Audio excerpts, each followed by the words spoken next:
A service of KIBMradio.com, the Internet's home for an all old-time radio.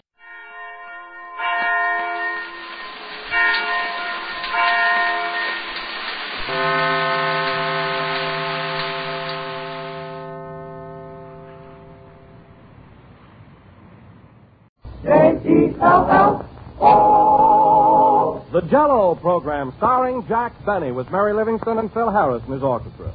The orchestra opens the program with Latin Quarter from Gold Diggers in Paris.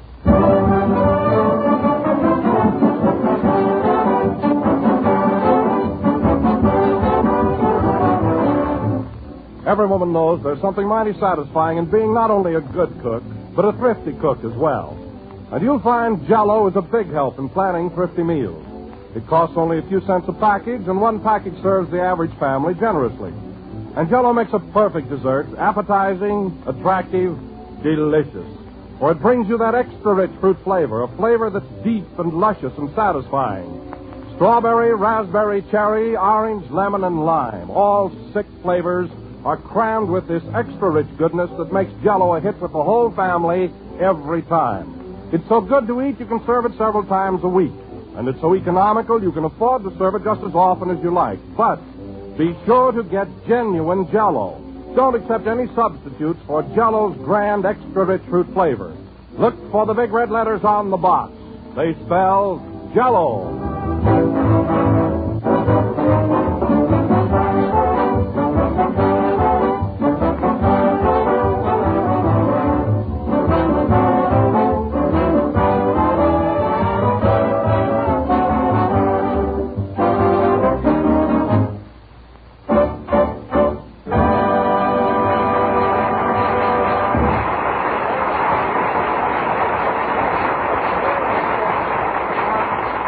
That was Latin Quarter, played by the orchestra. And now, ladies and gentlemen, this being our next to the last broadcast of the season, we bring you a little man who had a busy year, Jack Benny.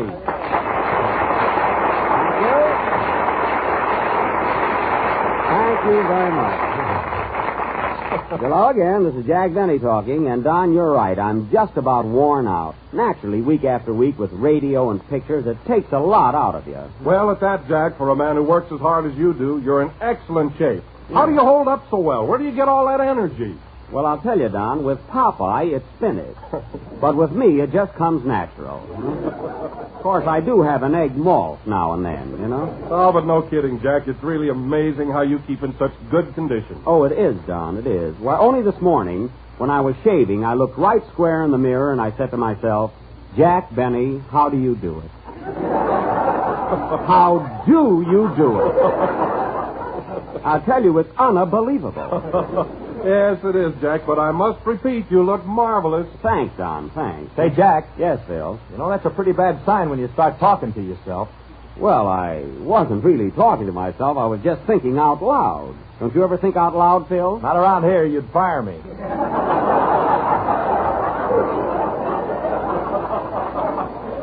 Now, wait a minute. This is a free country and a free program.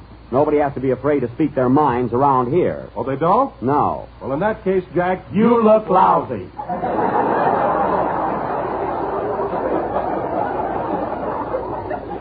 Now, don't you chime in, Harris. After the carousing around you've done, you don't look so hot yourself. I don't know about that. Why, only this morning when I was shaving, I looked right square in the mirror and said to myself, Phil Harris, you're cute.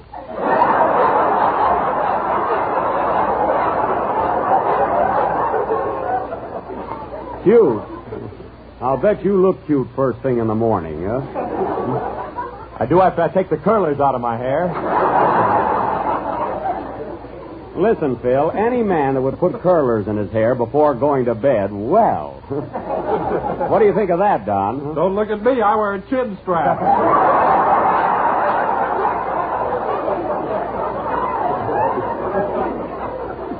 Well, you could use one. Huh? Hey, Phil, do you wear a chin strap, too? That ain't a sunbonnet I sleep in. Well, that kills me. What you fellas won't do to look beautiful. Huh? Hello, Jack. Oh, hello, Mary. Say, Mary, you want to hear something? Phil sleeps with curlers in his hair, and Don wears a chin strap. Isn't that awful? It certainly is. Even if I weren't handsome, I'd never go that far. You know? Of course not. No. Tell him about that argument you had with your laundryman yesterday. There was no argument. What was it, Mary? Mary, if you tell him, I'll fix you. Come on, Mary, what was the argument with the laundryman? Well, Jack was mad because they ripped the lace off his shorts.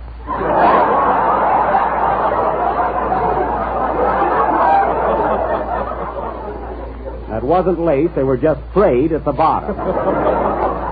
What were they afraid of? Well, just to think of answering that makes me ill. Anyway, I don't go around trying to beautify myself like those two guys. Oh, no. I saw you in the barber shop this morning under a mud pack. A mud pack? Yeah. Well, that was just a sample. The barber was trying to sell me a piece of property.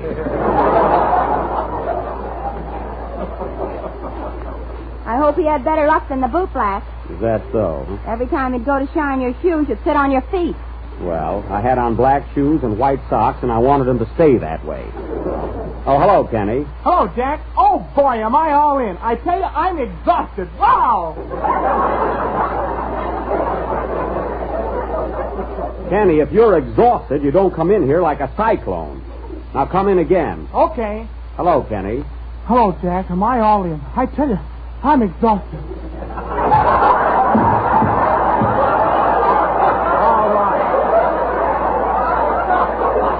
All right, Kenny, you didn't have to fall down.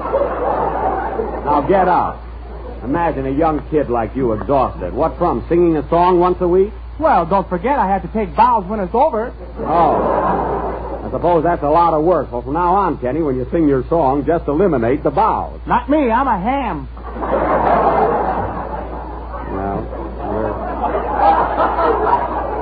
Well, you're certainly getting to be, and it's not nice. You ought to be ashamed of yourself, huh? You should talk. Yeah? You're so hammy, your eyes look like 2 fried eggs.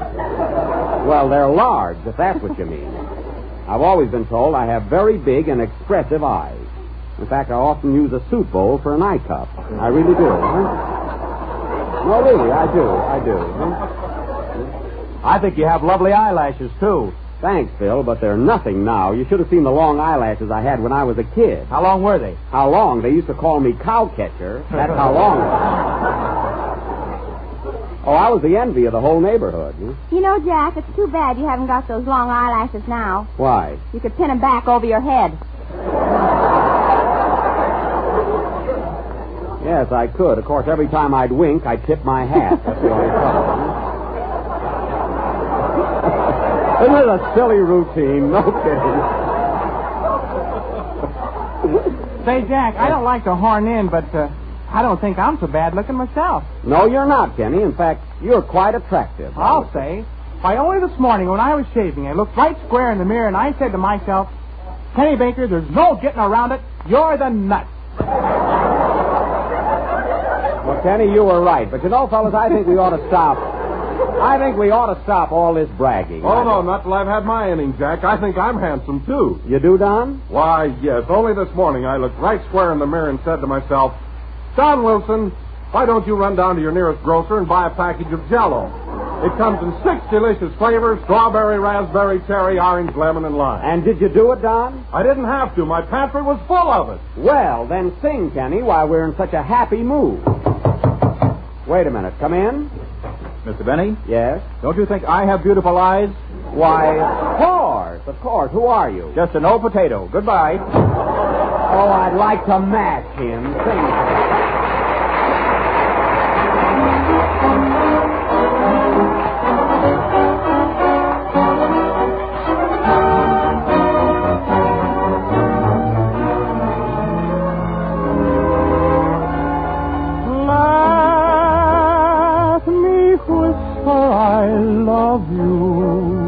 While we are dancing and the moon's aglow,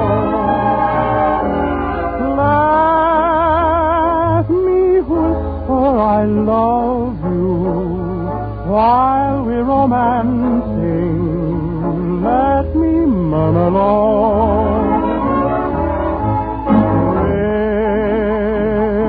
we're meant for each other.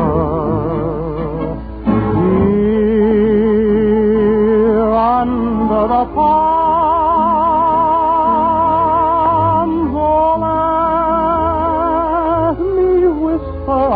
love you. You're so entrancing, dancing in my arms.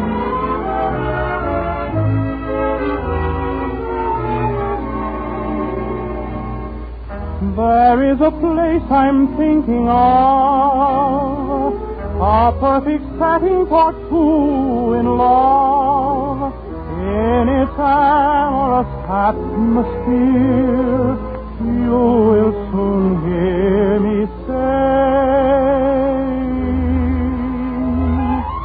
oh, let me whisper, I'll whisper I love you, while we are dancing along.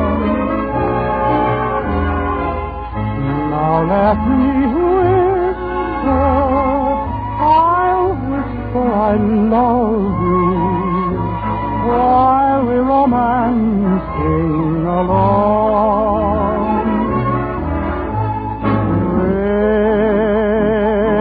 We're meant for each other, here under the palms. Oh, let me whisper I love you. You're so entrancing, dancing in my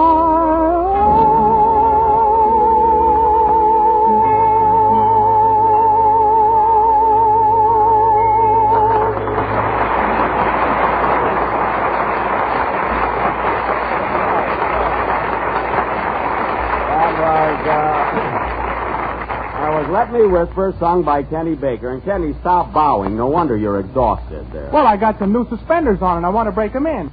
Oh.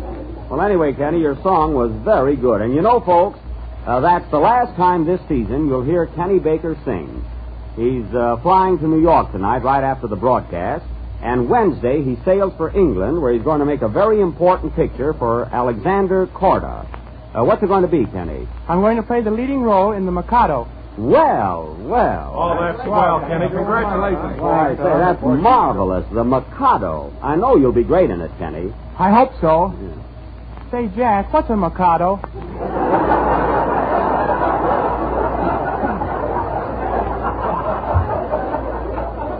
It's fine. He's going to play the Mikado and don't know what it is. Well, what is it? Well, Mary, Mikado is a sort of a... Well, it's a kind of a... Is it like an avocado? Not exactly, Kenny. A Mikado is a... Well, it's a precious stone. I know that much. Jack. Mikado is the title for the Emperor of Japan. That's it. The Emperor, a man that wears precious stones. You didn't say that at all. You said a Mikado was a precious stone. I did not. I said the Mikado was a man that wears precious stones in his crown. And I'll leave it to anyone that wants to work on this program next year if I didn't.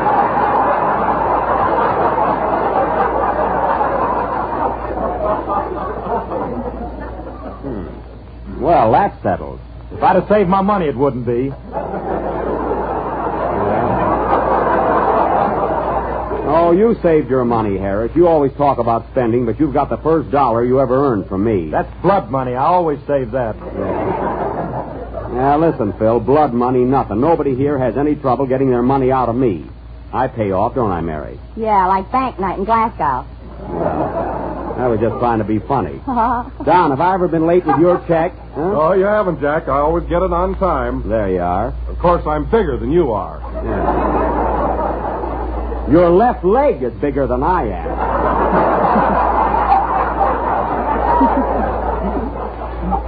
But anyway, that has nothing to do with it. Jack always puts my salary under 3 walnut shells, but I never guess the right one.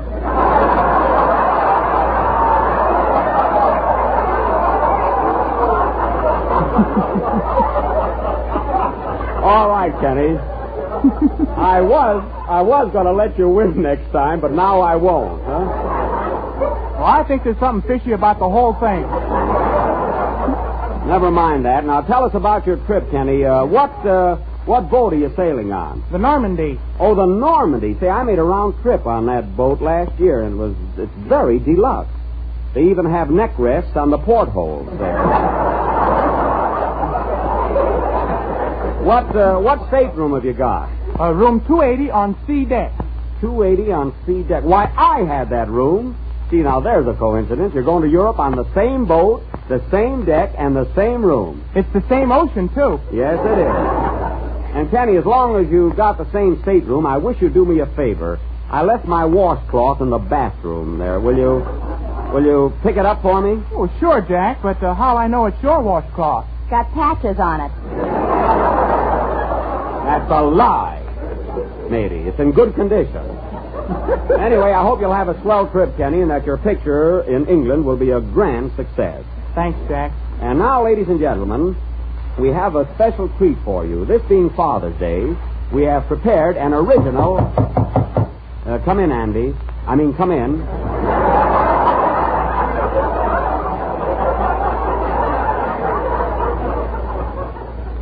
Hiya, Buck. Why, Andy Devine, of all people...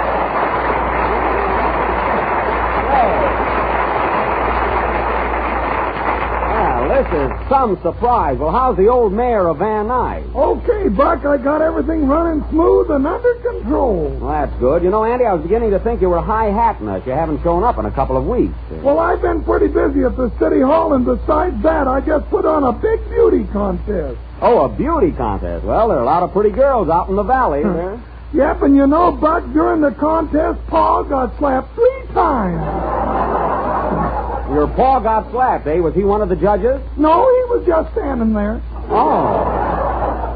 So he was acting up again. Where was your ma at the time? She was third from the end, Miss Pasadena.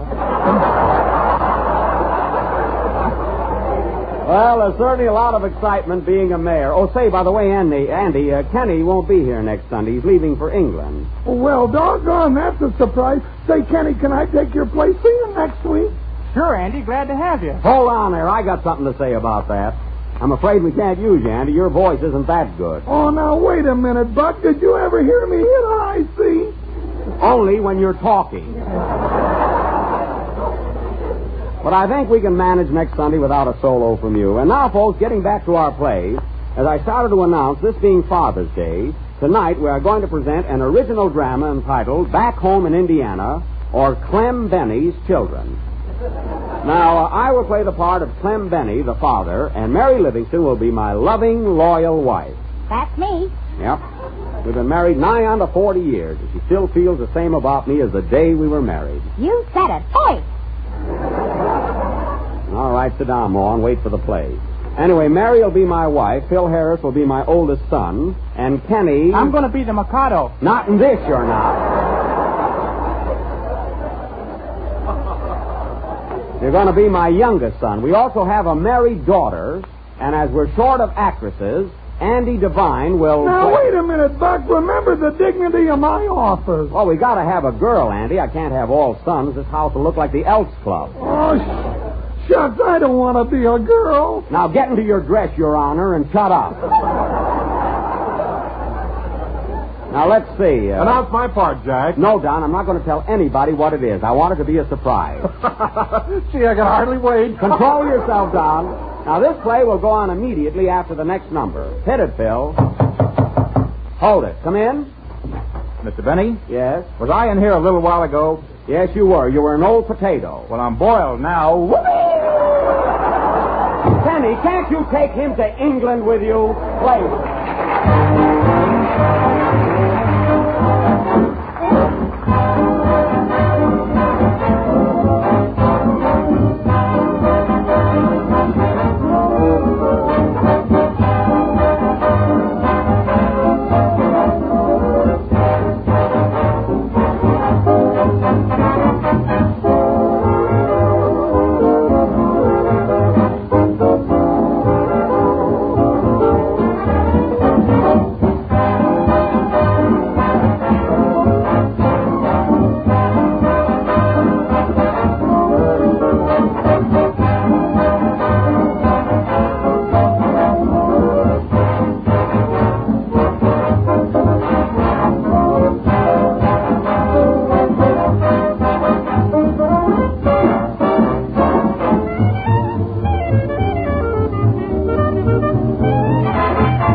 here from the mob in Scotland. Plaid by Phil Harris and his orchestra.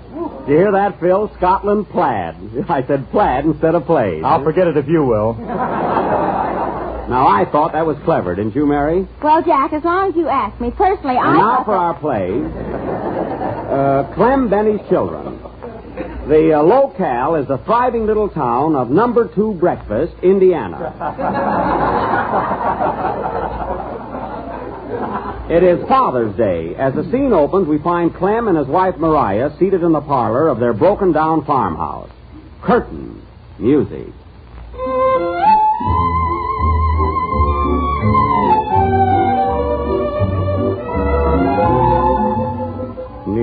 Dum-dum-dim. Yeah-da-da-dim-dim. Doggone, Mariah, it sure is hot today, ain't it? Yep, Clem, it's a sizzler. The hens ain't laid nothing but 3-minute eggs for a week. I don't mind that so much, but I was milking the cow last night and scalded myself. We sure could do with a little rain around these parts. I'll say we could. We had an awful dry spell around here. I was out in the pasture this morning and found 4 camels. Was there any Shriners on them? No, they left town. But I think it's going to rain pretty soon. How do you know? I just got a buzz from my rheumatism. Say, Ma, I wonder what's keeping the children. They ought to be here by now. Oh, don't be impatient, Clem. Remember, they got a long ways to come. That's right, but I haven't seen them for years, and I'm mighty anxious. By the way, how many children have we got now? Well, let's see. There's Philip, our oldest boy. He's a musician. A musician? If he's a musician, Stokowski is a Fuller Brush man.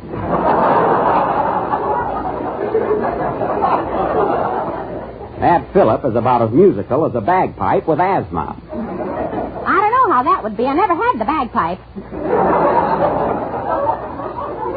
No, but with your asthma and my snoring, the bedroom sounds like an airport.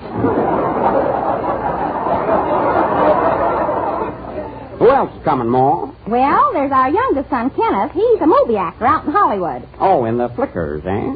That boy is just plain dumb. How did he get to be an actor? What else do you need? I resent that. Who else is coming home, Ma? Well, there's our daughter, Petunia. Oh, yes, little Petunia. Doesn't seem possible. She's been married 2 years. Well, it's darn nice of all our children to come home on Father's Day. Wish they'd hurry and get here. Say, that must be one of our kids at the door now. Must be. The wolf went to Atlantic City for the weekend. I don't blame him in this heat. Come in. Hello, Ma. Hello, Pa. Happy Father's Day. Philip, my boy. Welcome home, my son. Here, Pa, I bought you a present. It's a combination safety razor and fountain pen. Thanks, son. I'll sit right down and write myself a lather.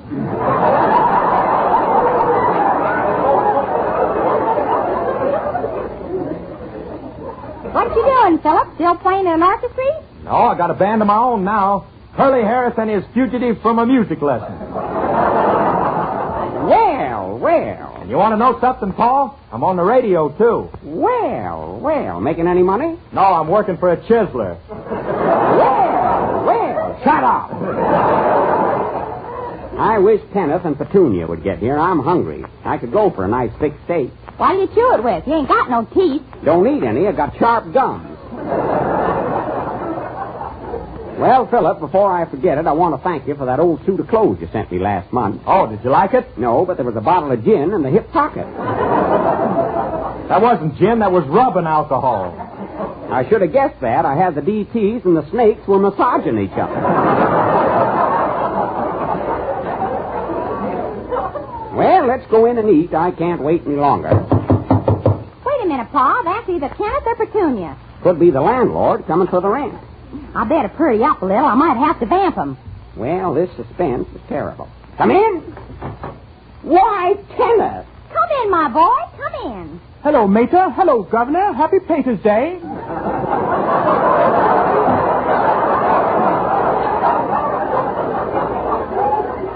Pater's Day? The brat's going Hollywood. Well, Mother, how about a maternal kiss for your offspring? You hear that, Ma? He wants kids. Comes near me, I'll plug him. Don't blame you. Go on, son. Take off your beanie and sit down. So you're a movie actor, eh? Yes, Father, the cinema has beckoned, and I have heeded its call. Why, you little... Hold on, Ma. Don't throw 'em out till I get my present. Come clean, son. What did you bring me for Father's Day? A cravat. That's cravat. Oh. Well, open up the package. Here it is. A cravat? I don't see nothing there but a necktie. Well, lift it up. It must be underneath.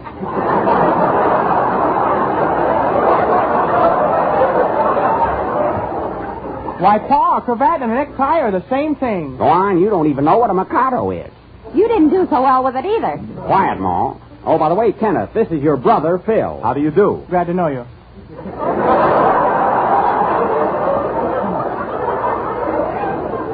You two ought to get together sometime. Come on, let's eat. My stomach's emptier than a theater when Fred Allen was playing vaudeville. Fred Allen? Who's he? Oh, some hillbilly goes around selling toothpaste. Is it any good? Don't know, never ate any. Well, come on, kids. Let's go and chase the goat out of the dining room. Say, that must be Petunia now. Come in. Petunia! My daughter! Hiya, Ma. Hiya, Pa. Well, our own little Petunia, sweet and pretty as ever. Oh, gosh, Pa. Ain't you going to give your daddy a kiss? Not if I can get out of it.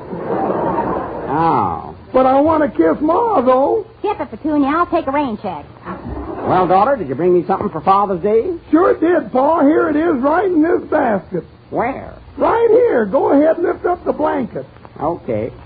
Well, I'll be switched. What do you know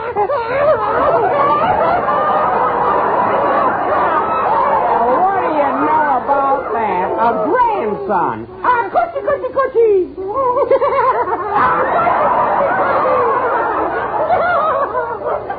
Doggone Petunia, I never thought you'd be a mother. Neither did I.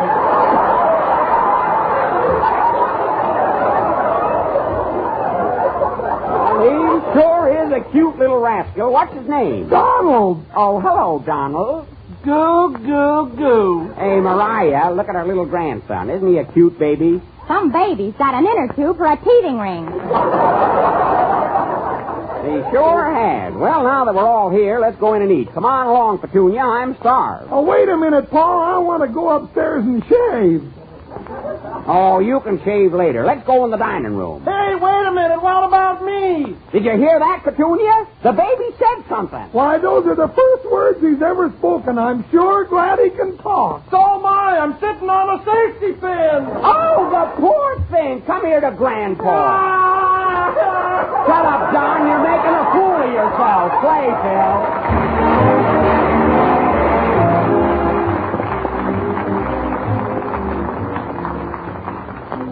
Question: who likes chocolate ice cream? Answer: why, just about everybody. And now you can have perfect homemade chocolate ice cream, smooth, creamy, rich with chocolate, the kind you've always wanted to make. And here's the easy way to have it. Make it with Jell-O freezing mix, and believe me, you'll be tasting the grandest ice cream you ever took out of your refrigerator. For that rich, luscious chocolate flavor is made by Walter Baker & Company, and they've been making fine chocolate for over 150 years. That's why chocolate ice cream made with Jell-O freezing mix is really something special. And it's so quick and easy to prepare, you'll be making it all the time. There's no fuss or bother with cooking. Just open the can, add milk and some whipped cream, pour into your freezing tray. Stir only once during the freezing process, and you'll get 6 servings of swell ice cream. Mellow and smooth with a creamy texture that's just grand. Jell-O freezing mix comes in 6 luscious flavors: chocolate, vanilla, maple walnut, and fruit flavors that are real fruits in their own sweetened juices: strawberry, tutti frutti, and orange pineapple. So treat the family tomorrow night to ice cream with that old-fashioned homemade goodness. Ask your grocer for Jell-O freezing mix. We're a little late, so good night, folks.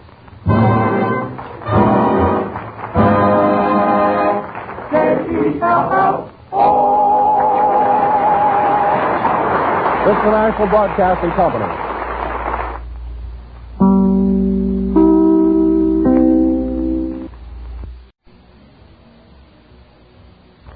K-E-L-L-O The Jell-O program starring Jack Benny with Mary Livingston and Phil Harris and his orchestra. The orchestra opens the program with Hooray for Hollywood from Hollywood Hotel.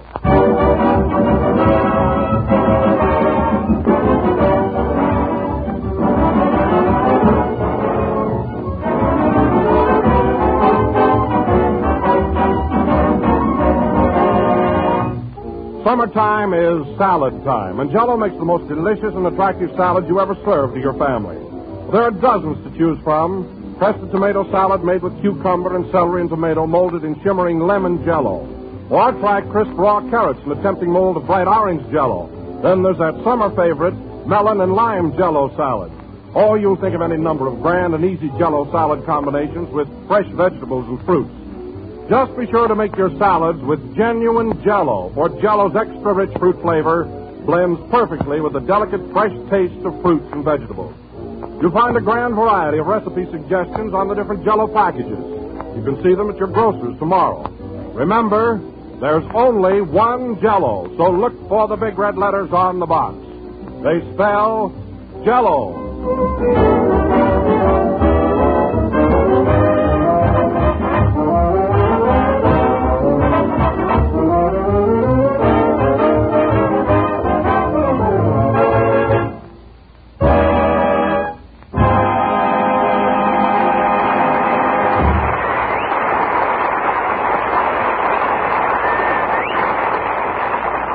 Was Hooray for Hollywood, played by the orchestra. And now, ladies and gentlemen, for the last time this season, we bring you our master of ceremonies, a man who Santa Claus is still famous seat, and not only the Santa Claus is Santa Claus, but Santa Claus, the greatest Santa famous seat of our Santa Claus, Jack Benny.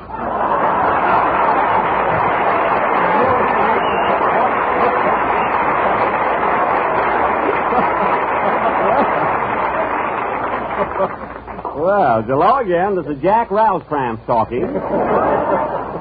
And hey, Don, what's the idea? What was that all about? Well, I'll tell you, Jack, this being our last program, I thought I'd hand you a little surprise, so I had a friend of mine introduce you. Well, you surprised me all right, but say, he's a kind of a screwy guy. What does he do anyway? He's a test pilot for revolving doors.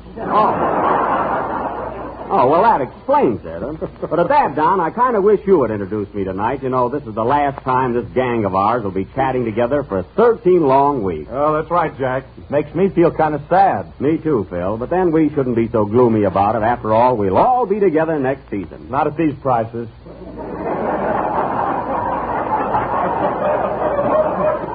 That's the trouble with you, Phil. All you think about is money. Women and money. There's no use thinking about women without it. Yeah, man. Anyway, Phil, what do you need with more money? Gee, you spend it right and left.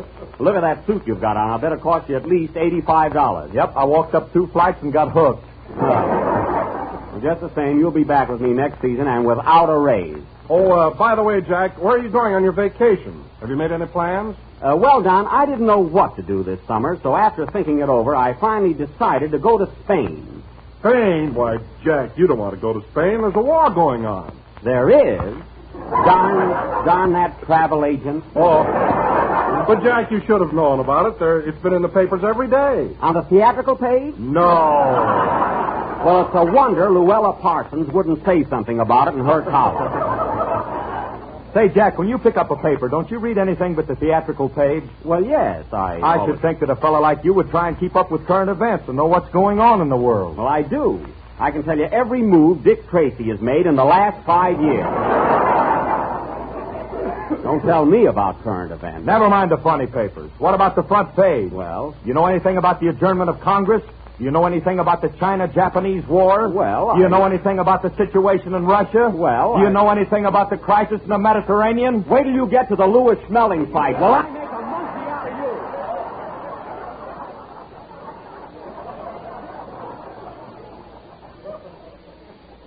you. And listen, Phil, you're supposed to be a musician, an orchestra leader. Let me ask you something. Do you know what crescendo is? No. Do you know what fortissimo is? No. Do you know what pizzicato is? Yes, it's green ice cream. That's pistachio.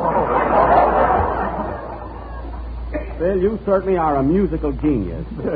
How did you ever become the leader of this orchestra? I'm the only guy in the band who looks good from the back.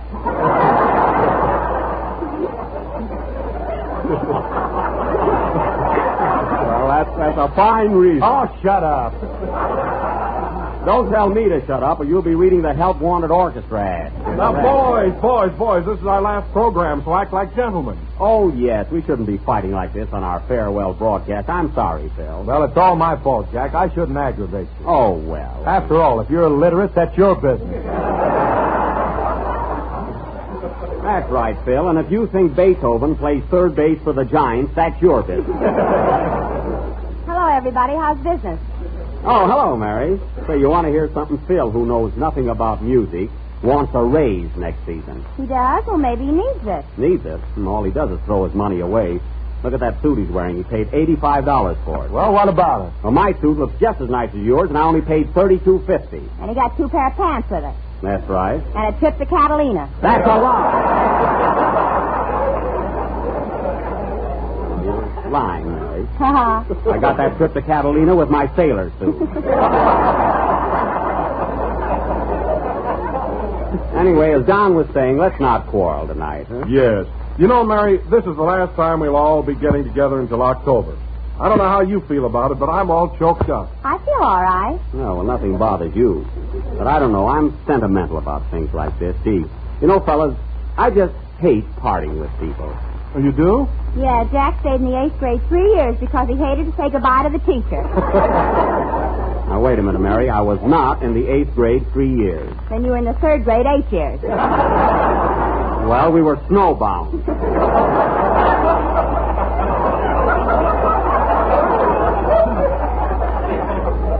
You know the trouble with you, Mary, you haven't an ounce of sentiment. You wouldn't care if this gang never saw each other again. Oh, yes, I would, Jack. And if you want to know something, I wrote a beautiful poem all about this farewell program. You did? Well, that's more like it, man. Let's hear it, Mary. Yeah, swing it, kid. What's the title of it? Fare thee well and toodaloo. Oh. And I dedicate it to all our listeners. We understand. Go ahead. We have worked so hard all year to bring you laughs and much good cheer. And now we say goodbye to you. So fare thee well and toodaloo. All right, now get hot, Mary. I hate to see this season close, but when you gotta go, you gotta go.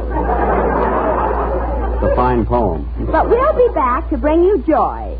So fare thee well and toodaloy. Toodaloy? You heard me.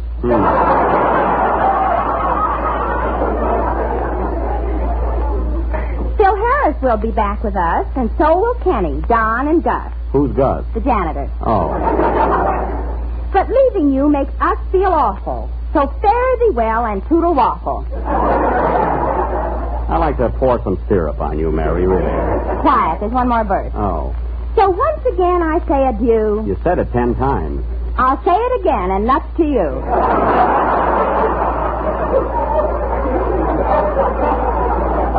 All right, get it over with. So once again I say adieu to him and her and he and you. Poems are made by fools like me, but only Jack can make $1 go further than anybody else.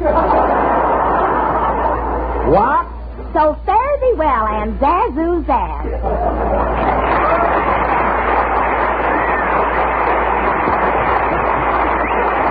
Mary, tell me, look, how do you ever write a poem like that? Oh, I don't know. It just comes to me. Well, the next time it comes, don't answer the door. Play it.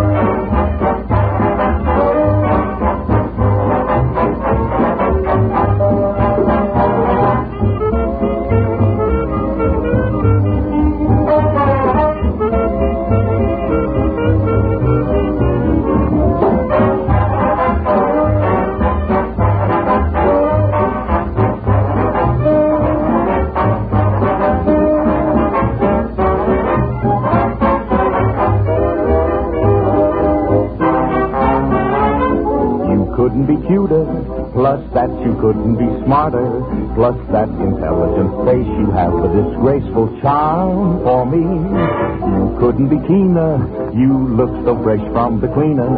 You are the little grand slam I'll bring to my family. My mama will show you an album of me that will bore you to tears. And you'll attract all the relatives we have dodged for years and years. And what will they tell me? Oh, honey, what will they tell me?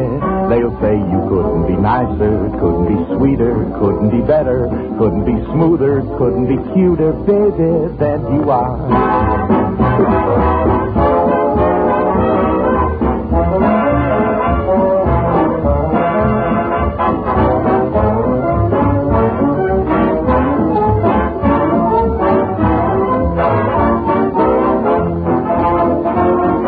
Mama will show you an album of me that will bore you to tears. And you'll attract all the relatives we have dodged for years and years. And what will they tell me? Oh, honey, what will they tell me? They'll say you couldn't be nicer, couldn't be sweeter, couldn't be better, couldn't be smoother, couldn't be cuter, baby, than you are.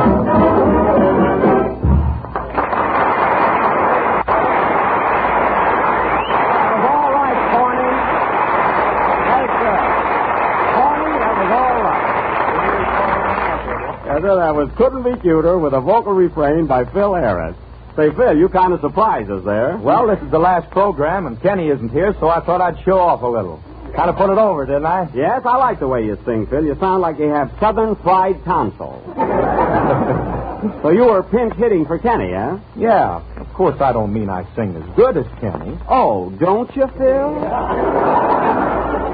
I don't think I even sing half as good. Well, now. Or a quarter as good. Keep that up, Phil. You'll hit it.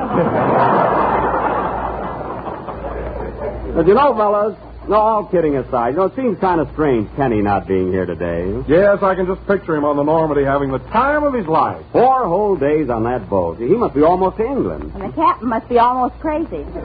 Oh, Kenny'll get along all right. He may act dumb, but he knows what to do on a boat. Who doesn't? All you have to do is lean over.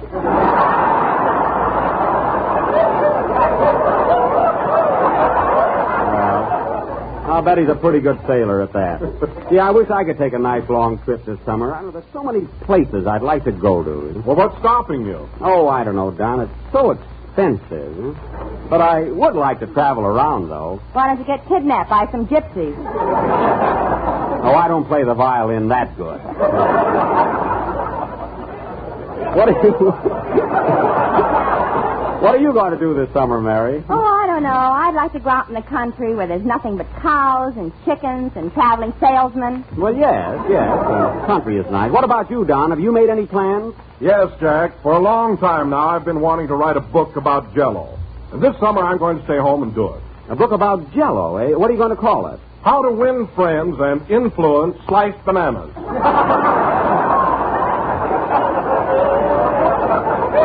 Well, that's a very good title. Is there a plot to it? Oh, definitely, Jack. Now, get this for an idea. A boy and a girl meet in a grocery store. Uh-huh. They've never seen each other before, and they both want to buy a package of Jell-O. I see. But the grocer had such a busy day that he only has one package of Jell-O left. My, what suspense. And what happens, Don? Well, they both insist upon having the one package, and they're ready to fight for it. Oh, goodness. So the grocer, who wants to please both customers, has a brilliant idea. Yes, go on. Say, Jack. Wait, Mary, I want to hear this. Go ahead, Don.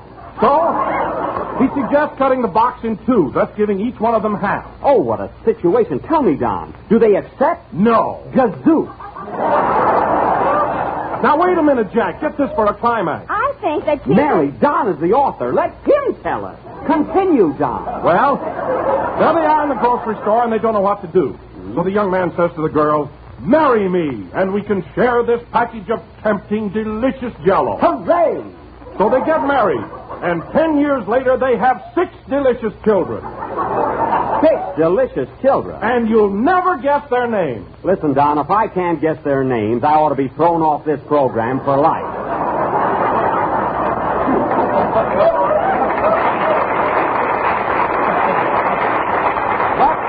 Congratulations, Don. That book will be another Anthony Adverse. And now, ladies and gentlemen, going from the book of the month to another gala event, Mary Livingston will, are you ready, Mary? Yes, but I'm nervous. Mary, there's nothing to worry about. You can sing your one little chorus, and Phil will be standing right there leading the orchestra. That's what I'm worried about. Oh. Well, I'll tell you what, Mary, you won't need the orchestra at all. If you want to, I'll accompany you on my violin. How's that? That's awfully sweet of you, Jack, but it's a lousy idea. Well, it was just a suggestion. And if you want to know something, Mary, I didn't even bring my violin. Oh, you hocked it again, eh? Listen, Phil, I haven't hocked my violin since I had charge accounts. And now, without further ado, Mary will sing Says My Heart from the motion picture Coconut Grove. Hold it a minute, Mary. Come in. Mr. Benny? Yes? Is this your last program of the season? Yes, it is. Now, will you please tell me who are you? Hi-ho, the Bald Ranger. Goodbye. Oh, well, this is his last affair, so I'll be kind. Sing, Mary.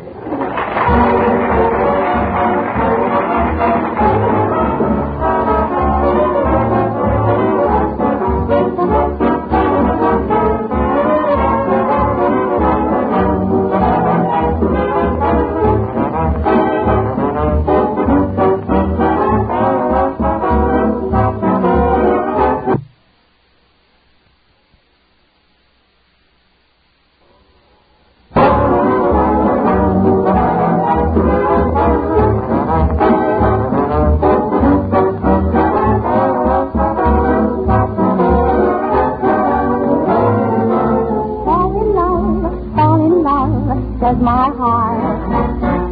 Did romance take a chance? Says my heart. But each time that I'm almost in your arms, Yes. this old school teacher brain of mine keeps ringing in false alarm. Then my head rules instead, and I'm wise. Don't you think it's awful nice when you've got a piece of ice? The scheme of that gleam in your eyes. So I sit and run, but the moment we're apart, oh, you fool, Yeah. that was love, says my heart.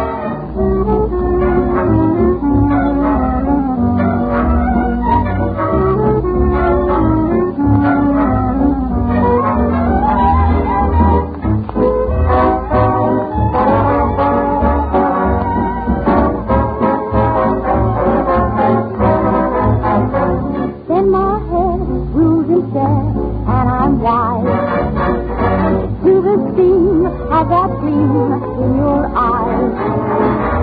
So I sit and run, but the moment we're apart, oh, you fool, oh, you fool, oh, you fool, that was love, says my heart. All right, kid. Very good, now. That was swell. That was, Says My Heart, played by the orchestra, sung by Mary Livingston, and applauded by our audience. Well, Mary, you see, you did all right. Yeah, but I was pretty nervous, believe me. Oh, we didn't notice it a bit. No, Mary, it was swell. Yes, sir. Gee, everybody can do a number but me. You know, the only time I ever sing is in my bathtub. You ought to sing more often.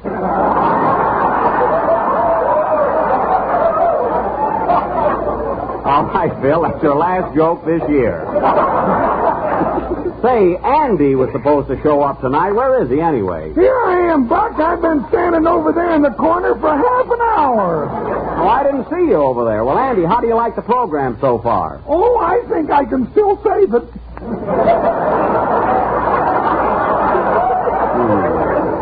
Well, I'm glad you dropped in, though. We wouldn't want to close up shop this season without old Gravel Throat. What are you going to do this summer, Andy? I'm going to take a boat trip to Honolulu. Honolulu?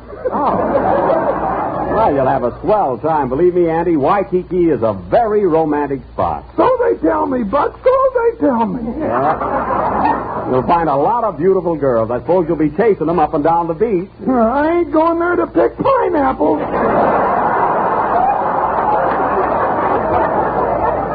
Why, Andy, you little chicken chaser. Are you going on the trip all alone? No, I'm taking Pa with me. He's more anxious than I am. Oh. Well, what about your Maud? Is she going to Honolulu with you? No, Pa told her that they don't allow women there.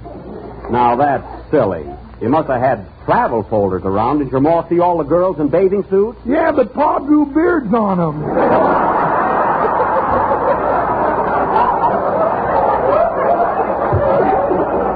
Well, Andy, all I can say is your pa sure gets away with murder. Oh, no, he don't. Ma put a dictaphone in his hat. I see.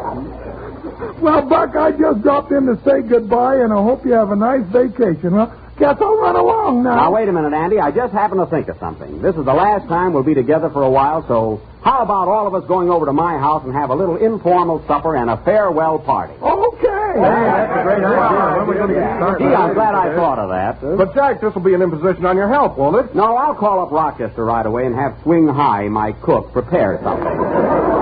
Mary, get my house on the phone, will you? Okay. Say, fellas, you remember the last party we had at my house? Oh, we sure had a great time. Will you ever forget those scotch and sodas? Yeah, I never had such a small hangover in my life. Is that so? You're just not used to good stuff. Just a minute. Here you are, Jack. No, thanks. Hello? Hello, Josephine. Hi. This isn't Josephine. This is Mr. Benny. Oh, hello, Mr. Benny. What do you hear from the mob? Now, look, Rochester, I'm bringing the whole gang over to the house for a bite to eat. So tell Swing High to prepare something. All right, but he ain't gonna like it.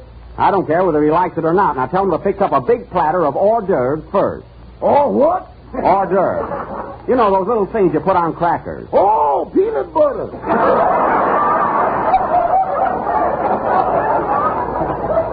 No, I mean appetizers. Now, what have we got in the icebox? Some eggs, some bologna, and your raccoon coat.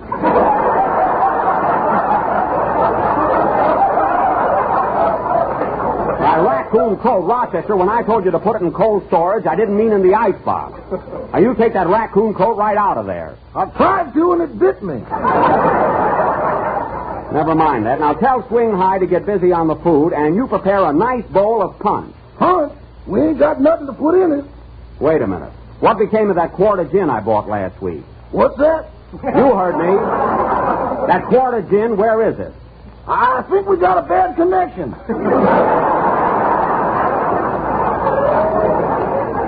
Rochester, what became of that quart of gin? That stuff can evaporate, you know.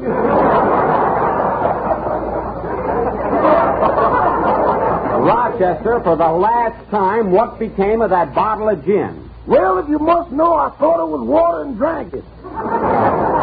That's fine. We'll get another bottle right away. No, thanks. I'm high enough now. I mean for the punch. We'll be over in half hour, so have everything ready. Wait a minute. You better talk to Swing High. He's about ready to go to bed. All right, put him on the phone. And more trouble with my health. Oh, let's call the whole thing off. No, everything will be all right. Oh, hello, Mr. Benny. This is Swing High. Now, listen, Swing. I'm bringing my gang over at the house, and I want to prepare a real nice supper. Oh, no. Me not working tonight. Me go sleep early. You won't go to sleep. You'll do exactly as I say.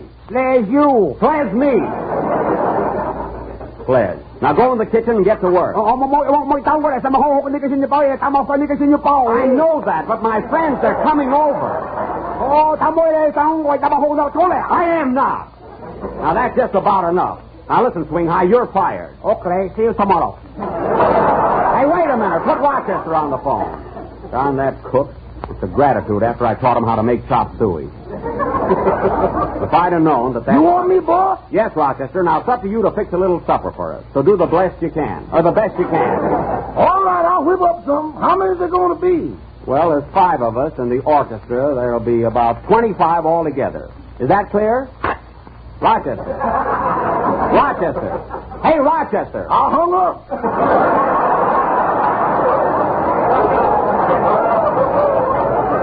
Oh, what say you? Well, what are we going to do? What happens now? Say, I'll tell you what, fellas. I'll take you all to the Trocadero. Yes, sir. And wait a minute, and it's my treat. No kidding, Jack. Yes, sir. For Jack's a jolly good fellow, Jack's a jolly good fellow. I'm a jolly good fellow. But when you get the check, la la la la la la la la la la la.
Nothing tastes better on a warm summer night than a big, generous bowl full of homemade fruit ice cream. Ice cream that's delicious and creamy and smooth and rich with real fruit goodness.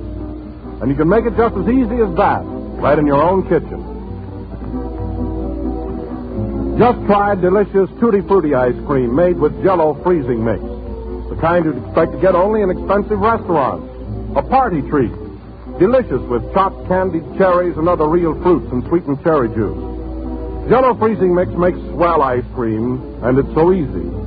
All you do is open the can, add milk and some whipped cream, and pour into your freezing tray. Stir only once while it's freezing. You get 6 servings from 1 can of Jell-O freezing mix, and wait till your family gets their first taste of that luscious Tutti Frutti ice cream. Tops in creamy smoothness, tops in delicious real fruit goodness. Jell-O freezing mix comes in 6 luscious flavors, and you like them all. Tutti Frutti, strawberry, orange pineapple, chocolate, vanilla, and maple walnut.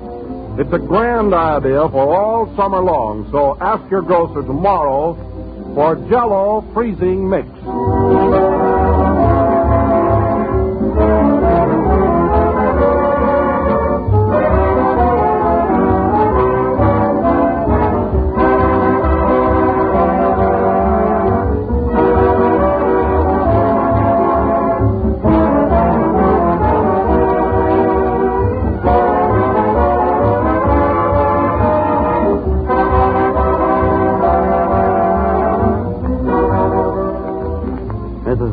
Number of the last program in the current Jell-O series. And we'll all be back with you again on Sunday night, October 2nd. And I want to take this... Say, Jack, if we're going off the air tonight, who's going to take our place this summer? I'm coming to that, Mary. But first, I want to take this opportunity of thanking all our listeners for their loyal support, and my authors, Bill Morrow and Ed Boulogne, for their splendid work. I also want to thank my entire cast and the readers of Radio Guide for again paying such a grand tribute to Don Wilson and myself in their recent poll. And oh yes, I want to thank Fred Allen for being such a heel. Speaking of Allen, folks, did you know that... Oh, Jack, I'm all excited. What about the summer show? Well, Mary, we're going to have a swell program, really a novelty. It's called Hobby Lobby, and I want you to meet its originator, Mr. Ellman. Mr. Ellman, this is Mary Livingston. How do you do, Mary? Hello, mister. It's not Mitch Ellman. His name is Dave, and he's not a violinist. Well, he needs a haircut just the same. Go away. Say, Dave, I've heard an awful lot about your show. Would you like to tell us a little more about your brainchild? Sure, Jack. I'll be glad to. Hobby Lobby is a program devoted to people that do unusual things in their spare time. Did you ever hear of fish that walk, and dogs that talk, and roosters that actually roller skate? Roosters, roller skates. Yeah, I can't even do that myself. Well, Jack, we've had people on our program who teach animals to do just that. Oh. And next Sunday, we're going to have a lady whose hobby is collecting giraffes. Giraffes? Wow. Yes. And then we're also going to have a fellow who tap dances with his tongue. Tap dances with his tongue? A sort of a Fred Astaire from the neck up. Is that the idea? That's the idea. And then there's a chap coming on from Buffalo whose hobby is blowing square soap bubbles. But, Dave, how can a fellow blow square soap bubbles? Well, tune in next Sunday night and find out. I sure will. And thanks, Mr. Ellman, for coming up and telling us all about Hobby Lobby. Say, Mary, that's very interesting stuff, isn't it? Yes, I'm going to listen to it. Well, goodbye, Jack. I'll see you October 2nd. Wait a minute, Mary. What's your rush? I got the cutest hobby waiting for me in the lobby. Oh, I see. Well, good night, folks, and I hope you all have a very happy vacation this summer.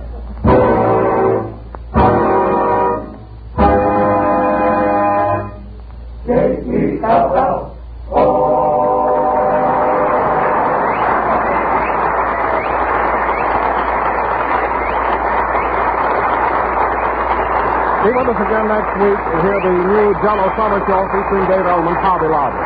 Meet for the first time the school teacher whose hobby is collecting excuses sent in by parents of absent school children. The man who collects 90-pound coins and many others whose hobbies are strange and fascinating. Same time, same station, Hobby Lobby, a program that's new and different. The melody You Couldn't Be Cuter is from the picture The Joy of Living. It's the National Broadcasting Company.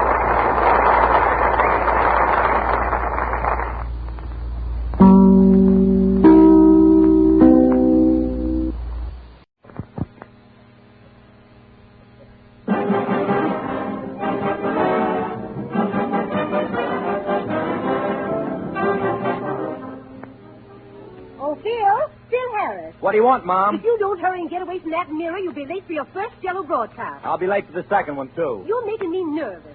Now, your hair looks all right. Stop squinting. Oh, it's a mess. Hey, Mom, can I borrow your curling iron? Why don't you use your own? I ruined it last night at a weenie bake. Oh, well, I look good enough. So long, Mom. Goodbye, son. Now, remember, Philip, be nice to Mr. Benny. He might give you a raise this year. He wouldn't give me a raise if I could read music. So long.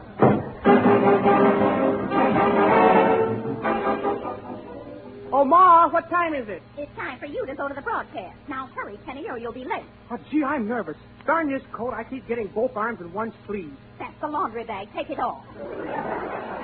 Gee, I'm lucky you didn't send me out. Well, so long, Ma.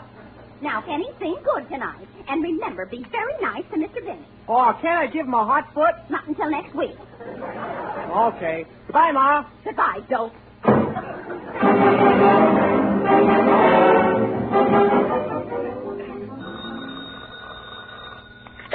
Hello? Oh, hello, Mama. Yes, this is Mary. Yes, Mama, I'm just leaving for the broadcast, and gee, I'm so nervous. Yes, we're all going to be together again, our whole gang. No, Mama, they didn't fire Jack. I don't know why, they just didn't. By the way, Mama, how's Papa? What? He did? He broke his leg in a swing contest. Why, the old jitterbug. What? No, Mama, no. No, you mustn't. They only do that to horses. Well, thanks for calling. I got to run along now. Goodbye, Mama. Gee, I better hurry. Strawberry, raspberry. Lucy, dear. Yes, Don? Oh, I'm all mixed up again. I know strawberry comes first and then raspberry, but what comes next? Cherry. Oh, that's right, cherry. Then there's orange, lime. It's orange, lemon, and lime. Oh, Don Wilson, I'm ashamed of you. You've only been off the air 3 months, and look at you. Strawberry, raspberry, cherry, orange, lemon, and lime. There you are, darling. Oh, but there's just one more thing. Where are the big red letters? On the box. On the box. Oh, that's right. Now run along, Don, before you forget. Don't worry, I've got it. Well, goodbye, darling. Goodbye, dear. Now remember, Don, be nice to Jack. Jack who? Jack Benny. Oh, that's right. Goodbye.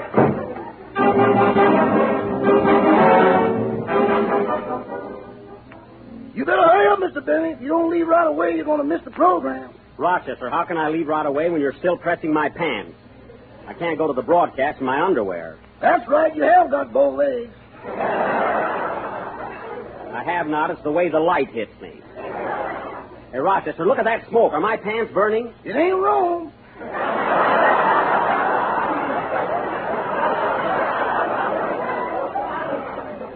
Well, give them to me before they're ruined. You know, it's a funny thing, but every time you press my pants, you burn a hole in them. Yeah, that is funny. Yeah, well, don't laugh. Oh, well, I'll put on an old pair so I won't be late for breakfast.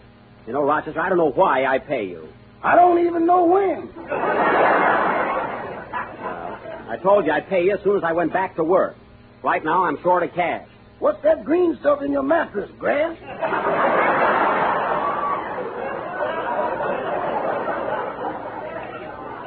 Yes, it's grass. Well, I mowed some of it last night.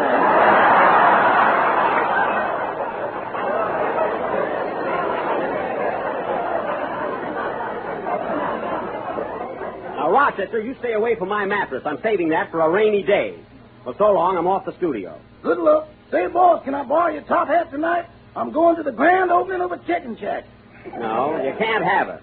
And another thing, I wish you'd stop voting for Bill Robinson and all those popularity contests. You're working for me. Goodbye. So long, boss. Well, he's gone now. Come on out, Josephine.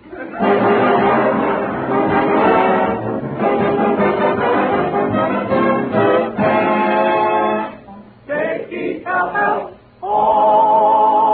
The Jello program starring Jack Benny with Mary Livingston, Phil Harris, Kenny Baker, and yours truly, Don Wilson.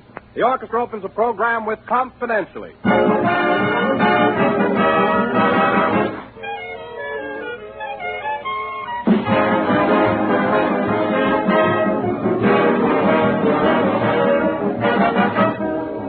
Well, We're back again, folks, and this begins our 5th year on the air for Jell-O. 4 years ago, we served up our first Jack Benny Jell-O program. 40 years ago, your grandmother served the first Jell-O. Jell-O was good news then, and it's good news now. Rich, delicious, tempting, and colorful. Still America's favorite gelatin dessert. And there are always new ways to serve Jell-O. Dozens of inviting treats in all 6 of those delicious flavors. Strawberry, raspberry, cherry, orange, lemon, and lime. And every one is crammed with extra rich fruit goodness. Jell-O is absolutely pure. It's amazingly economical. It's quick and easy. And it's swell to eat. Look for the big red letters on the box. They spell Jell-O.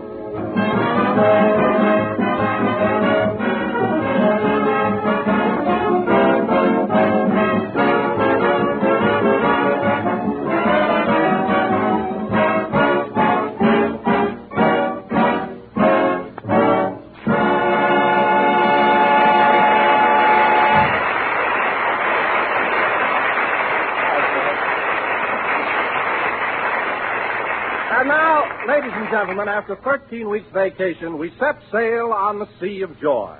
It is my pleasure to bring you the jolly skipper of the good ship Jell-O, Jack Benny.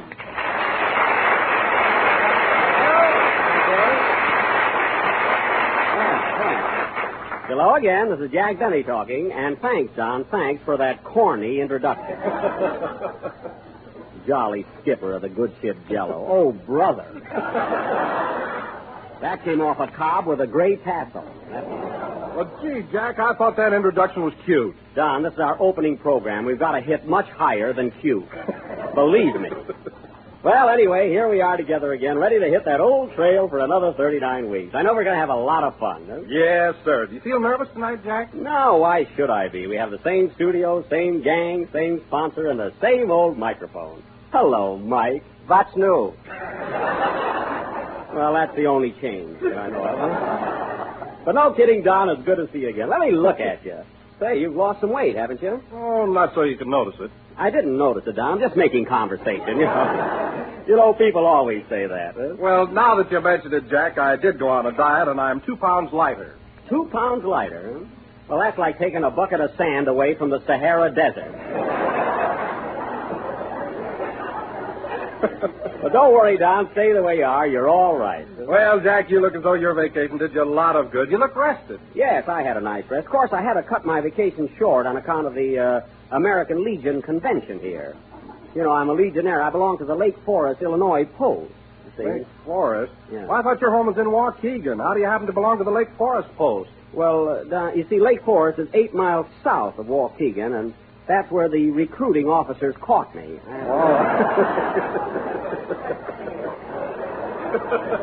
I figured you might as well be loyal to wherever you're nabbed, you know. Look who's here! Hello, Donzie. Hiya, Jack, old boy. Glad to see you. Bill Harris.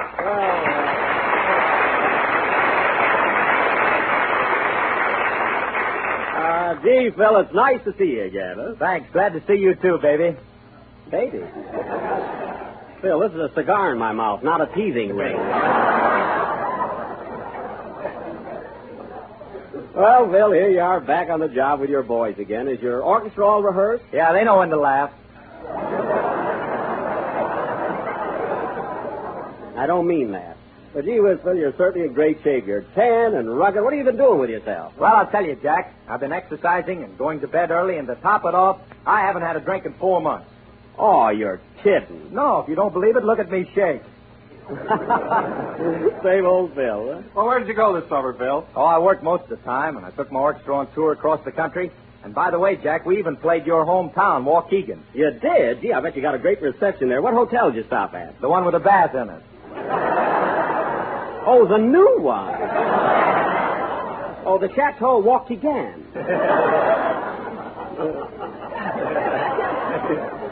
Pretty swanky, isn't it? Yeah, I had a lovely room overlooking a cow.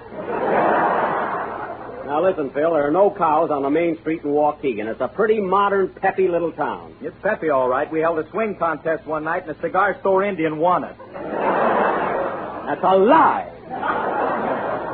Waukegan is a regular ball of fire. All right. I was only trying to rib you. I had a swell time there. Well, that's different. Say, Phil, did you meet any of my old gang there? You know, any of my pals? Oh, yeah, I bought a suit of clothes from a friend of yours there, a fella named, Julius? That's Julius the guy. Finnegan? That's the guy. You bought a suit from Julius, huh? Was it a good fit? Yeah, until he let go of the back. Now, wait a minute. Don't run down his clothes. Just so happens that the suit I've got on right now I bought from Julius. That one? Yes, I had it for years, and it wears like iron. Here, feel it. Here. You see, the suit might rust, but it'll never shrink. And I'll tell you something else, Bill. The last time I was there... Come in? Well, if it isn't the effervescent kid, Surefire Livingston. Mary! Applause.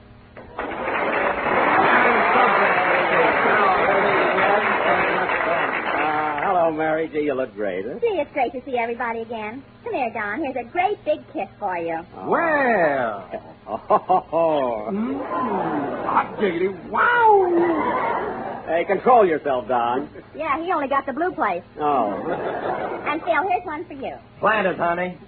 Pull in your lips, Phil. You look like a you-banging. Mary, that's enough. Cut it out now. Okay, remember where we left off, Phil. I won't forget. Come on, Mary, now. How about giving me a kiss? Oh, Jack, not in front of all these people. What about Don and Phil? You certainly got modest all of a sudden. Yeah, just in time. That's so. What you see in Harris, I don't know. That guy'd kiss anybody with a skirt on. Wouldn't you, Phil? Anybody but Harry Lauder. You ain't kidding. Oh, Mary, before I forget it, I want to congratulate you on your marvelous performance last Monday night in 7 Keys of Ball Tape. Oh, thanks, Don. I thought I was kind of clever. Clever nothing, kid. You were terrific. They're right, Mary. You were excellent. Now, you take that scene that you did with me. You know, the one where I... Oh, that was one of your best scenes, Mary. It sure was. And it was a tough one, too. Yes, sir. Mary and I had to really work to put that one over.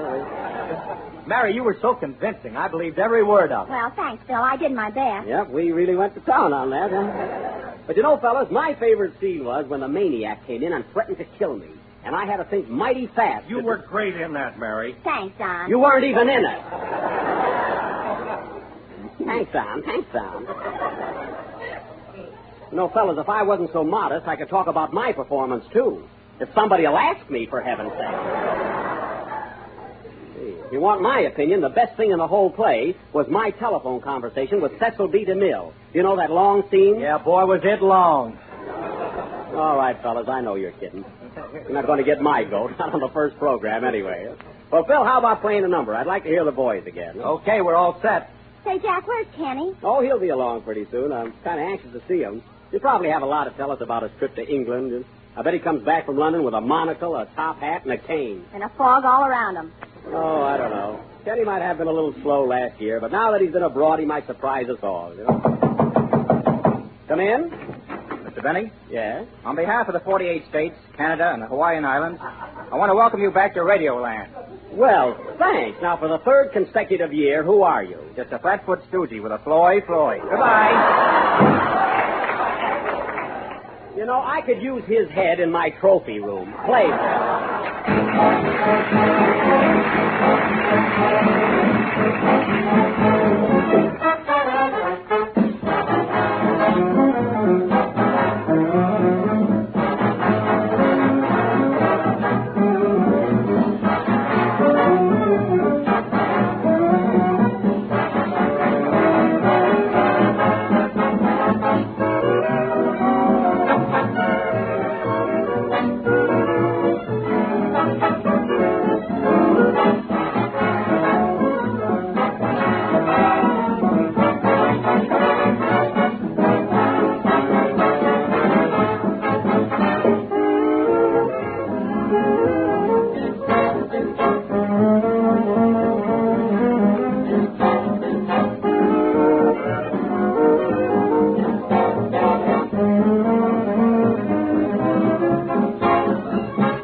What Goes On Here in My Heart, played by Phil Harris and his orchestra. And, Phil, I want to compliment you on the remarkable change in your band. Phil, you'd never know it was the same bunch. It is, and I got all new men this year. You have? What became of the boys you had last year? Oh, they're working. Well, that's good. What band are they with? You don't think they could get a job with a band, do you? Well, no. Come to think of it, no. I should never have asked that, fellow. Well, this is a nice outfit you got. Say, I see you've added a flute to the orchestra. Where? Right there. That's not a flute, that's a bean shooter. Oh, so that's it. All the time I thought I had shooting pains in my neck. Well, it's a little bit annoying while I'm broadcasting. I wish you'd speak to him. I'm not going to get an interpreter just for that. Well, anyway, Phil, I'm glad you got rid of your old gang, because toward the end of the last season, they were getting pretty fresh there, believe me. Yes, they were. Getting pretty fresh. Yep. Say, Jack, What? I just happened to think of something. What is it? What about the $15 Phil's old piano player owed you? The guy in the old... Hey, that's right. He borrowed 15 smackers from me. Phil, where is that guy anyway? Oh, I've seen him around town. It's fine. He's probably sitting at some nightclub having a swell time with my $15. Well, there's one consolation. He isn't eating. Why not? Jack took his bridge work for security.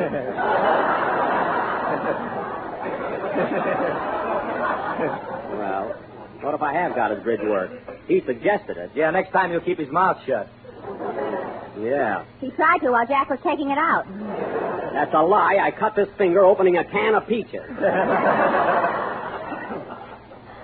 I know what I'll do. I'll take the $15 out of Phil's salary. You know, Phil, you're responsible for your musician's debt. Listen, Jack, I don't even pay my own. Is that so? Well, I'm going to turn over a new leaf for you.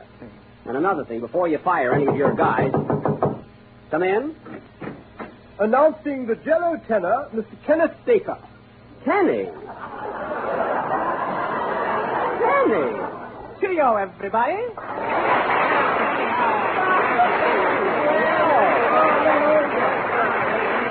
Well. Kenny, gee, I'm glad to see you again. Sure missed you, kid. Glad to see you too, old man. Hiya, Kenny. And Philip, old thing.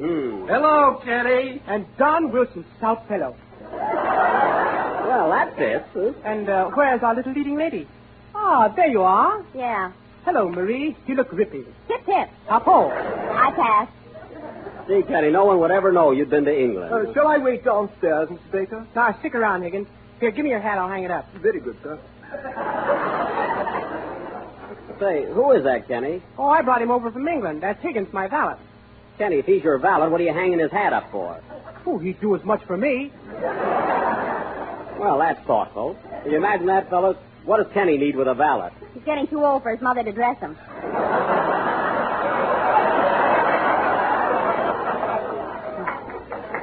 Well, valet or no valet, Kenny, it's great to have you back again. Well, tell us something about London. How did you like it? Oh, it's beautiful, Jack. It is, huh? And oh, boy, did I have fun driving around the town. I took in everything. Oh, you did? I bet it was hard getting used to driving on the left-hand side of the street, huh? Yeah. It took me about 4 cars. Well, I figured it would there. Tell me, Kenny, did you, Hey, Kenny. Yeah? Did you get over to Paris? Did I? I'll say.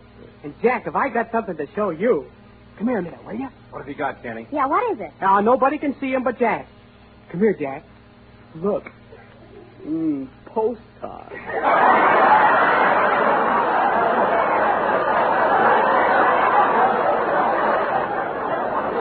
Postcard? And how? Look at this one, Jack. Well, the Eiffel Tower. Wow! Wow. Ain't that hot stuff? Gee, and get this one, Napoleon's tomb. Pretty risque, huh? Kenny, there's nothing risque about these cars. They're perfectly all right. Well, I can't understand that. I bought them in an alley. Now, put them away and don't show them to anybody. Don't worry. What a guy. All right, Kenny, now that you're here, we're all together again. How about a song? Okay, I'm ready. Well, I beg pardon, Mr. Baker, but it's time for your tea. Oh, righto. Kenny, we don't serve tea on this program. You're not in England now, you know. Well, if I can't have my tea, I won't sing. Oh, you won't, hey? You'll sing if I have to send for Chamberlain.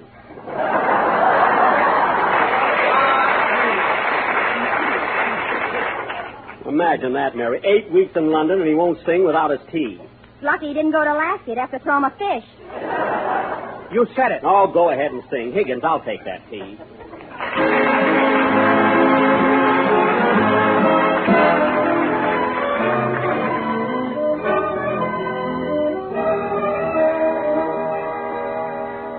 Remember the night you said I love you. Remember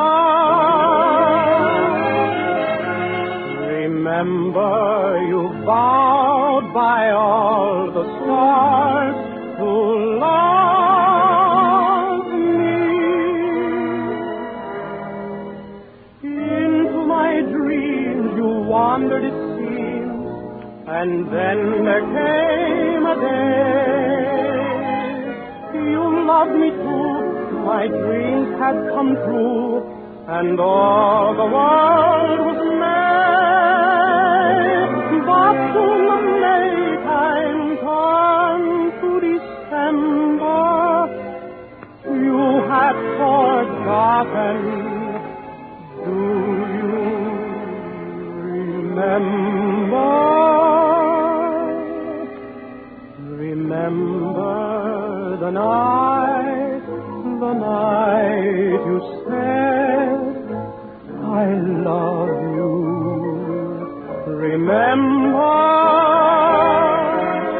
Remember you vowed by all the stars above you. Remember we found a lonely star, and after I learned to share a lot, you promised that you'll forget me.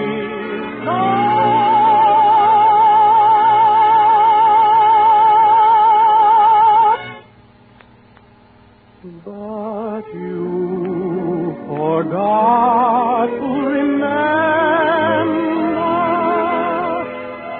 You have forgotten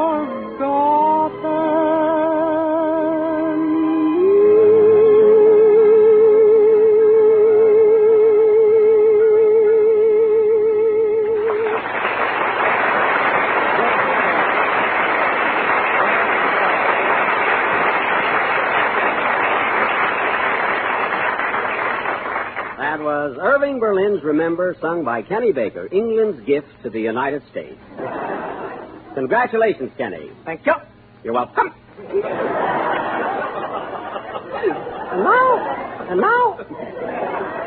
And now, ladies and gentlemen, as a half hour of our first program is nearly up, I would like to announce that next Sunday night we are going to offer the first dramatic thunderbolt of the Benny Theater project for the new season. We are going to present for your amazement none other than our own version of Metro-Goldwyn-Mayer's current success, YellowJack. Thank you. This play deals with a situation in Cuba right after the Spanish-American War and the heroic efforts of the United States Medical Corps to forever rid the world of that dread disease, yellow fever. We will now give you a preview of some of the highlights of this stirring production. Drama!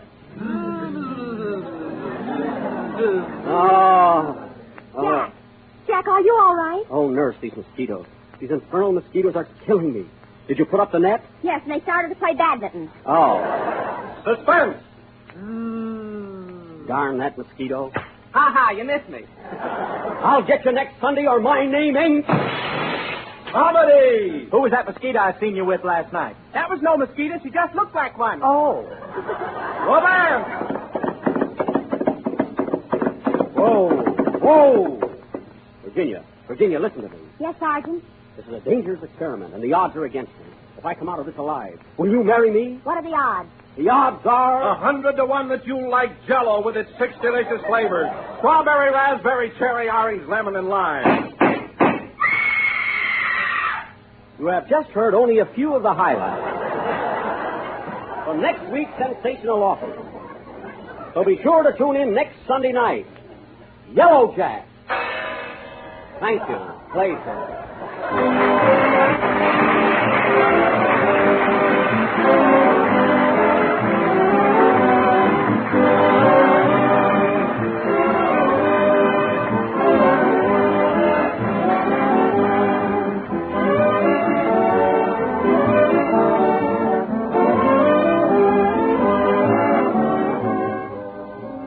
You know, there's an old radio custom that when we have something brand new to introduce, we start off with extra. Well, I have 3 flashes for you tonight. 3 new Jell-O puddings. They're new, they're quick and easy, they're delicious as the old-fashioned puddings your mother used to make. Jell-O vanilla pudding, creamy and delicate, made from real vanilla, a grand all-family dessert. Jell-O butterscotch pudding, rich and mellow with old-fashioned brown sugar, tempting to look at, with a color like taffy. Swell to eat. Jell-O chocolate pudding, smooth and chocolatey, a prime family favorite, made a new and better way. So there you have the news. Not one new treat, but 3. 3 delicious new desserts, a variety to please you all. What's more, all 3 Jell-O puddings are quick and easy to prepare. You'll find the simple directions on every package. In just a few minutes, you can make a real homemade pudding with a wonderful creamy smoothness. So get acquainted with these brand new Jell-O puddings. A good way is to order 3 packages at a time. Jell-O vanilla, butterscotch, and chocolate pudding. Ask your grocer tomorrow.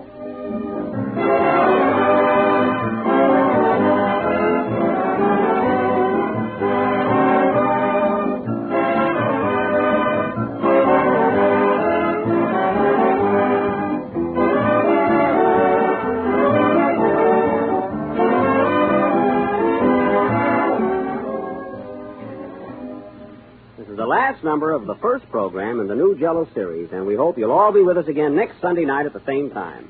Don't forget new thrills, new laughs, and mosquitoes trained by Busby Berkeley in our version of YellowJack.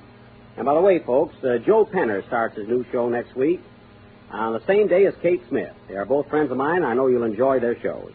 And now, folks, come in. Telegram for Jack Benny. Oh, take it, Mary.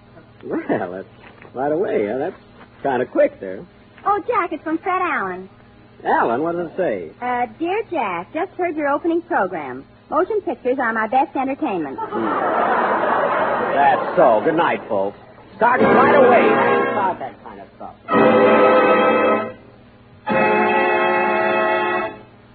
J-E-L-L-O.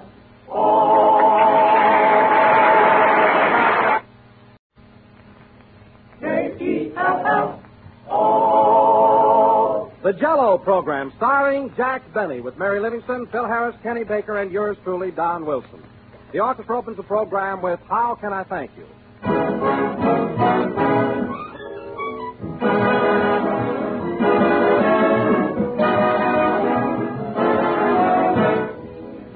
You know, out here in Hollywood, the makeup men are famous for their ability to turn a talented actress into any of a dozen different characters, all gay and glamorous. Well, I was thinking, you can do something like that right in your own kitchen.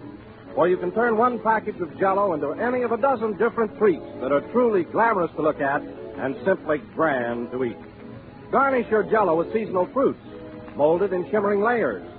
Serve it whipped, light and frothy as air. Use Jell-O for crisply molded salads or tempting new relishes. Yes, there are as many ways to serve Jell-O as there are days in the year. And however you choose to serve Jell-O, you're sure of a success. For all 6 flavors bring you that delicious, extra-rich fruit flavor that can't be topped for sheer, satisfying goodness. So look for the big red letters when you buy. They spell Jell-O.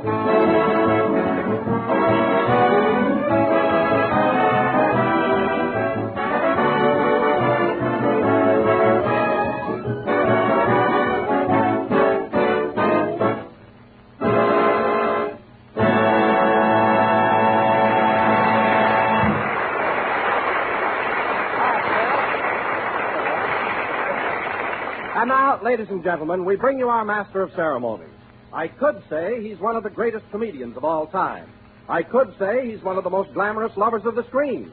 I could say he's an outstanding personality. Well, why don't you? All right, I will. Ladies and gentlemen, Jack Benny.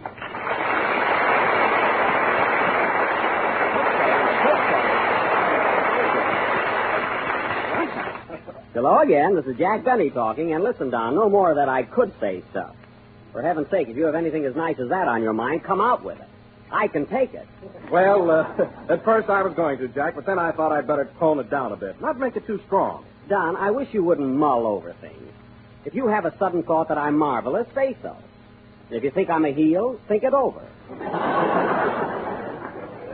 That's my motto. I'll remember that. I wish you would. Oh, by the way, Jack, what did you hear about our opening program last week? Any comments? Well, Don, to tell you the truth, I got mixed opinions on it. You know how people are. Kind of spotty, huh? Yeah, some people thought our show was marvelous, but others thought it was terrific. That's what I like to hear, both sides, you know? Well, Jack, didn't anyone say the show was bad? No, Don, not a soul. I didn't hear one unfavorable comment. Why, Jack, that's unbelievable. I know it. That's the trouble. But on the whole, Don, the critics were very nice. Now, take Jimmy Fiddler. He was grand. He gave us 2 bells and a tinkle.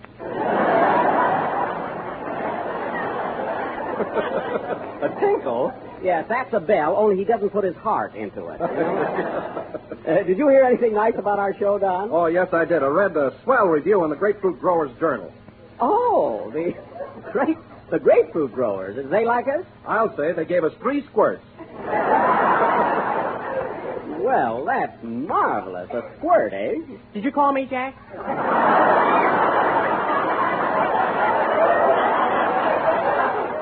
No, Kenny, but as long as you're here, stick around.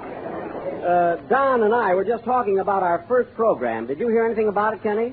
Oh, my mother was crazy about it. Yeah. She thought it was very asinine. Oh, she did?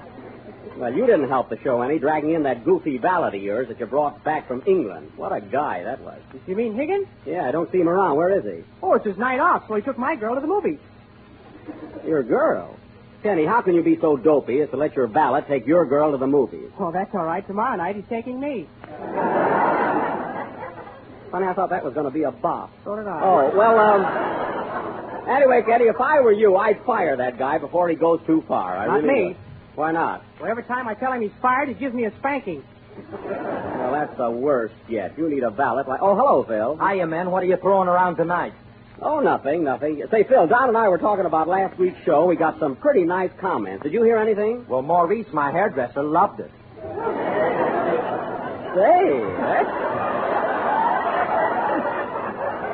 that's intriguing, isn't it? Huh? Well, I'll tell you one thing, Phil. The newspapers were grand to us. Simply wonderful. They sure were, every one of them. Did you see that swell write-up we got in the Bartender's Gazette?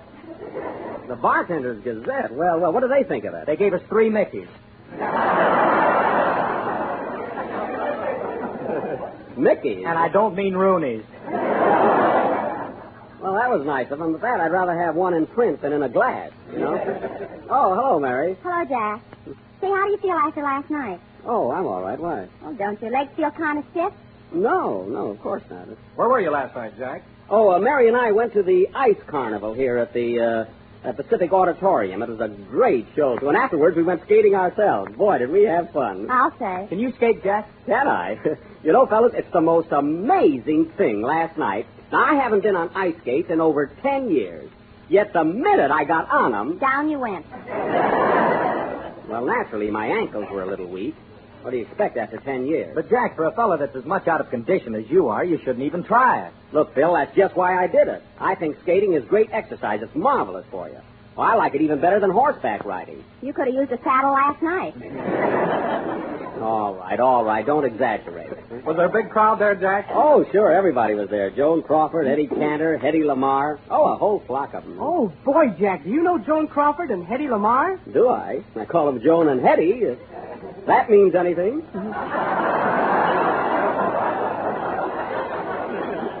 Don't mess your neck with them. Well, Kenny, I didn't get that fresh. But if you want to know something, I helped Hedy Lamarr on with her skates, and then I went all around the rink with her. Did Jack really do that, Mary? He had to. He got his fingers caught in the strap. Well, it was fun anyway. Say, Jack. What? Tell him about that trick you did jumping over the 3 barrels. Now, wait a minute. Don't try to be funny. What was it, Mary? Well, Jack was showing off in front of Joan Crawford. Now, listen, Mary. Go on, Mary. So he put 3 barrels together on the ice. And when he went to jump over them... What happened? His suspenders broke. That's so. His suspenders broke, huh? I bet the house came down.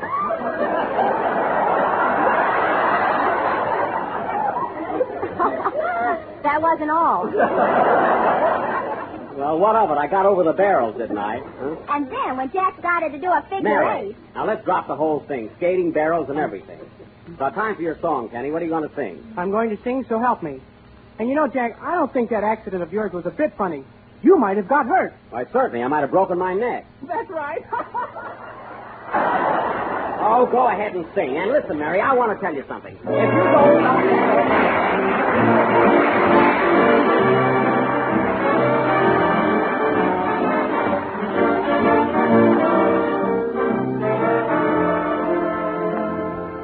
With every word I say, you seem to doubt me.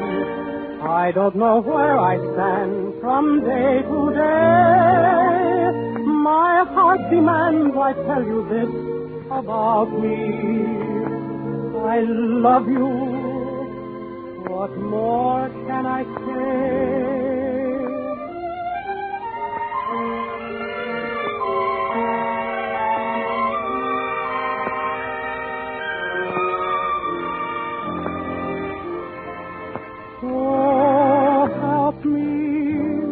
I never see the moon on high. May I never see the stars close by. So help me if I don't love you. So help me. May I never know a breath of spring. May I never hear the birds that sing. So help me if I don't love you. And if I lied in rain should fall from heaven and blight each day with its beaming, night should never bring sleep with its dreaming, sweet dreaming. So help me, may I never see the sight of you, and without you, what am I to do? So help me, if you don't love me.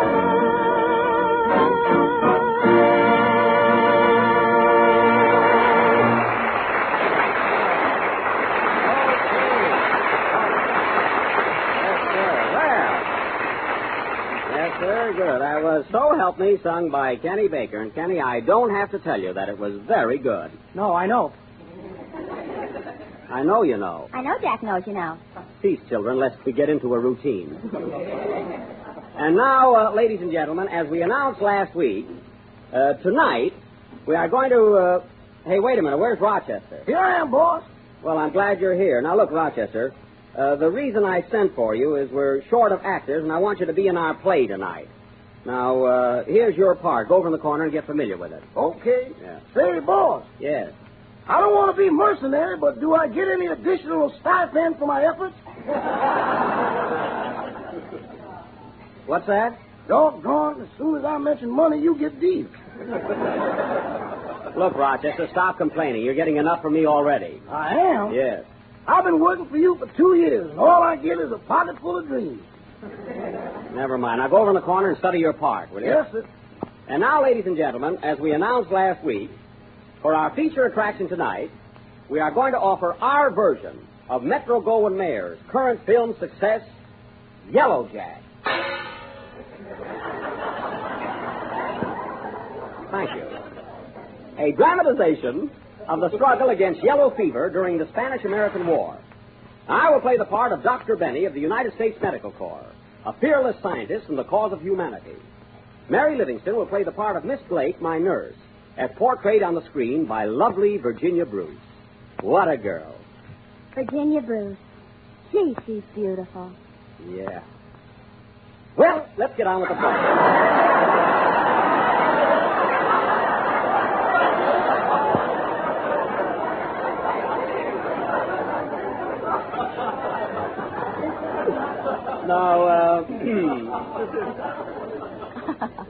Phil Harris will play the part of that dashing young soldier, Sergeant O'Harris. Hey, Jack, am I going to handle the love interest?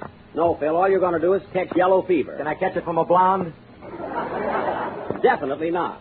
Now, Kenny will play the part of Private O'Baker, as smart a soldier as ever threw a hand grenade and forgot to let go. Do I always have to be a private? Why can't I be a general? Because you don't know enough to come in out of the shrapnel. Oh. Yeah. Now, Don Wilson will play the part of my associate, Dr. O. Wilson. As capable a surgeon as ever operated on a banana to embellish a dish of Jell-O. Well, Don. Say, you certainly reached for that. No wonder our sponsor always sends you the best Christmas present. Oh, I don't know. You don't do so bad yourself. He's right, Jack. Last year our sponsor sent you a beautiful gift. Beautiful gift. How often do I use an egg beater? Maybe once in a blue moon. Well, anyway, Rochester, my butler, at no increase in salary, will play the part of Private Van Jones of the United States Army. That's me, as fast as soldiers ever won a 100-yard dash from a bullet. Rochester, we don't want any cowards in this army. Well, somebody's got to pick up the brave ones.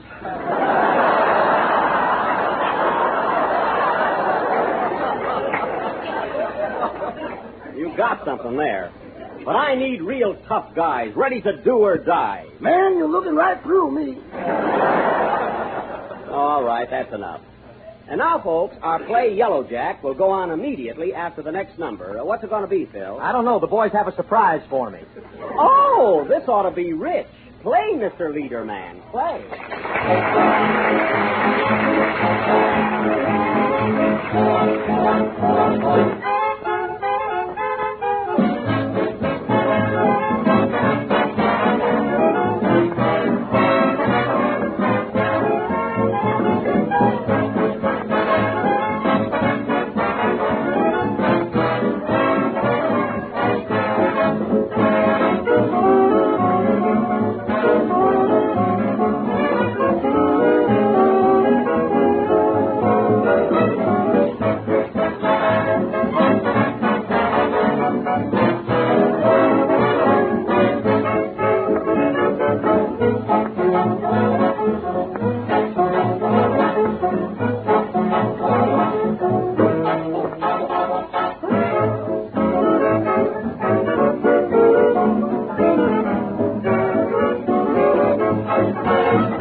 That was a surprise number played by Phil Harris and his Grab Bag Orchestra.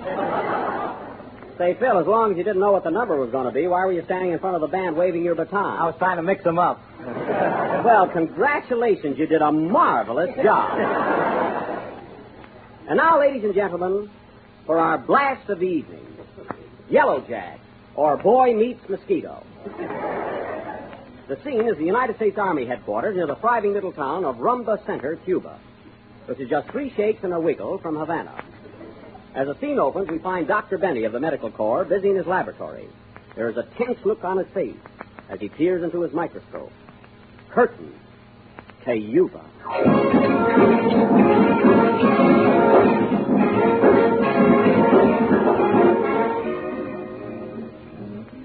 Good heavens, what a stroke of luck. Oh, nurse, Miss Blake. What is it, Dr. Benny? I made a sensational discovery. Look in this microscope. It's the biggest germ I've ever seen. Here, look. That's your thumb.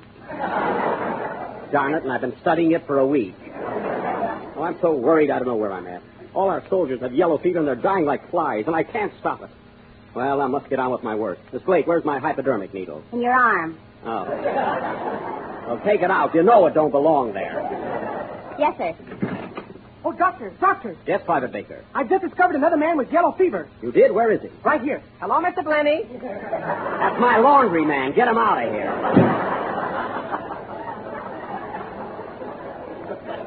Oh, I have failed miserably. Where does this germ come from? What does it look like? What can I do? What time is it? Oh, I don't know. I tell you, I don't know. But this is too much. I'm going mad. Is that the phone? If it's not, we're both nuts. Hello? Yes? You have? I'll tell him right away. What is it, nurse? Dr. Wilson has located a specialist who's been studying yellow fever for 20 years. And he knows what causes it. They're waiting outside now. Well, show him in. Hurry. Yes, sir. Right this way, Quack.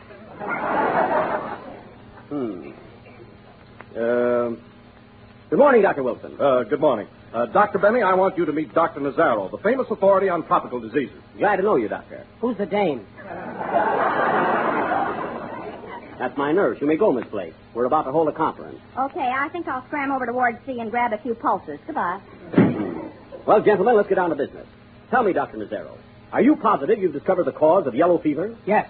After much intensive research, I have discovered that the disease is carried by mosquitoes. Mosquitoes? Gazooks. You know, I had a hunch all along that it was mosquitoes. Why, Doctor, you told us it was elephants. Well, I was in there punching. Tell me, Doctor, how did you arrive at this conclusion? Well, to begin with, Dr. Benny, there are over 800 different varieties of mosquitoes. Well, slap me down and call me Shorty. 800 different kinds. You know them all by name? Yes. First is there's the Rotundin sulfur handkerchief. Yes? Then there's the Banjan Flanagan Flundigan and the Sanjan Prentice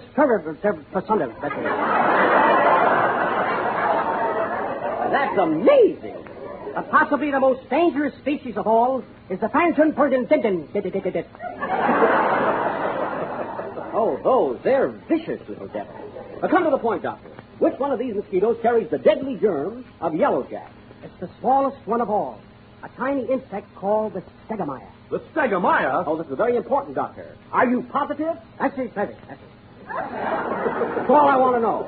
At last, Dr. Wilson, our problems are over. All we have to do now is find a stegomyia. But first, we must find out where we can get hold of one. That's right. They may be ticklish. Next, we must find a volunteer. I'll wait for that one, folks. Next, we must find a volunteer who is willing to expose himself to the bite of the deadly stegomyia. And then, gentlemen, we will have discovered the secret of YellowJack.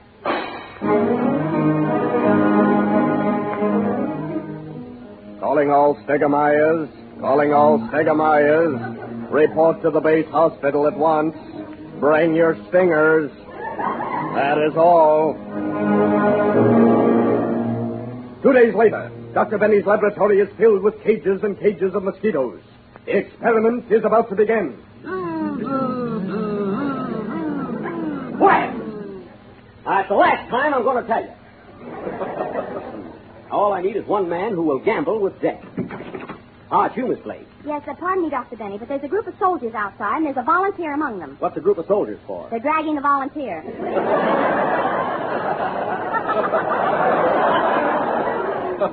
Good. Send them all in at once. Come on in, men. Company! Halt! Company! Halt! Company! Halt! Oh, cut it out now, fellas. Attention, men. Now, you've been called here to perform a brave and fearless duty. One of you must step forward and offer to be bitten by a stegomyia mosquito. It is a dangerous assignment, and you may not come out alive. Now, which one of you men will be the first to volunteer? Not me. I'm a coward. A coward? Shake, brother. Oh, men, please. It's good for the good of humanity. Now, who'll give his life for his country? Well, that's settled. Oh, no. How about you, Rochester? Will you enter that chamber and be bitten by a stegomyia? I wouldn't go in that room if I was a cat with only 2 down and 7 to go.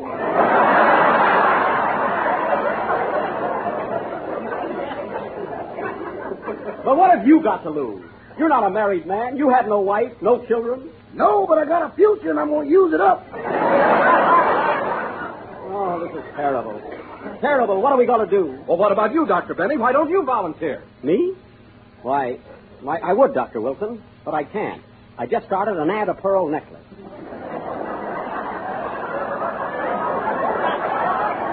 Otherwise, I'd be glad to. Oh, Doctor, I'm disappointed in you. Don't let this experiment down. Be brave and let that mosquito bite you. Very well, Miss Blake. I will. Oh, no, Doctor, no. What am I saying? Don't do it. I love you. You mustn't do it. All right, then, I won't. Why, you dirty coward. What? And to think that I once loved you. Yes, just a second ago.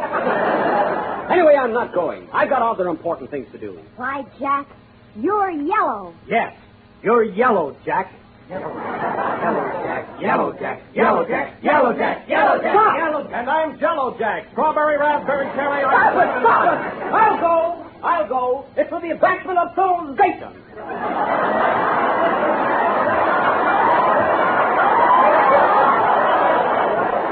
for the advancement of civilization, and I must go through with it. Farewell, men. I may not come back alive.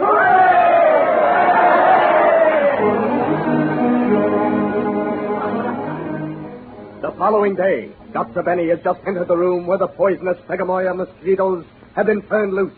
He is wearing only a suit of armor. I am not. And the experiment begins. Well, where are they? Come on, you winged devils. Let's get this over with. Oh, there they are. There they are. Gee, they got a mean look. There's one close to me. Go away. He's getting closer. Jack! Jack!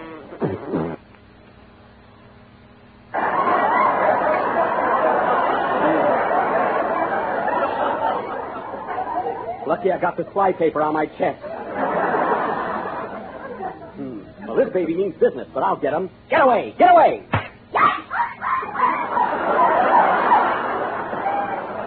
Well, I got that one. Gee, that's only 3 of them so far. I wonder where the rest of them are. Ah, here comes a whole band of them.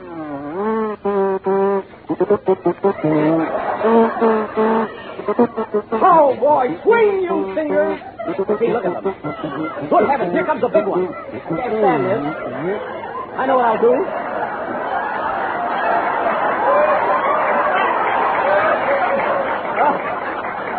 Here comes a big one. I know what I'll do. I'll hide in this Murphy bed. Move over, Murphy. He's coming closer. Gee, I'm scared. Hey, are you a Sagamore? I ain't Corrigan. Get away, get away. I can't stand this. Go away. Go away. You'll never fight me. Oh. I got you. Yes, but you had to use a machine gun to do it.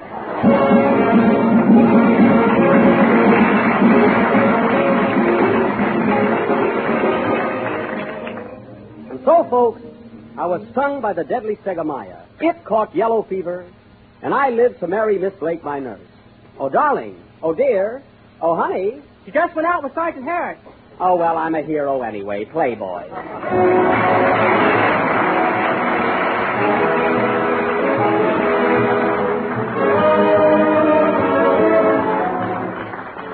It's not every day in the week that you can discover something brand new and different to have for dessert.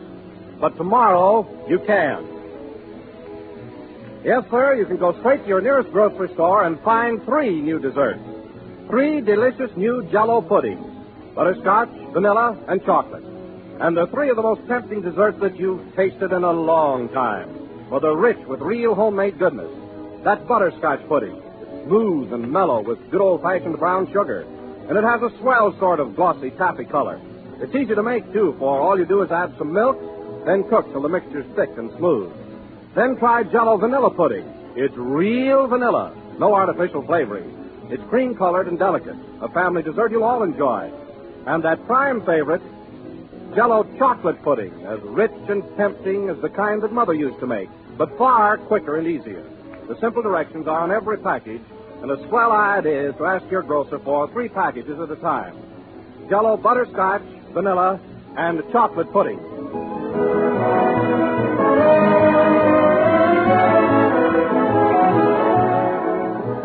This is the last number of the second program in the new Jello series, and we will be with you again next Sunday night at the same time. Ladies and gentlemen, I would like to announce that Sunday, October 16th, an all-day carnival and garden party will be held on the New York World Fairgrounds to enable the public to meet the stars of stage, screen, and radio in person for the benefit of the Stage Relief Fund. And tomorrow night, Al Pierce and his gang will begin a new series of broadcasts over most of these stations. You can see your local paper for the time. Be sure to listen in. Now, I hope you like our little play tonight, and I would also like to announce, folks, that although the mosquitoes on our program tonight gave a vivid performance, they were not real Stegomayas. In fact, they did not sting. No, but the play did. Oh, Georgine Livingston, huh? Good night, folks. Remember,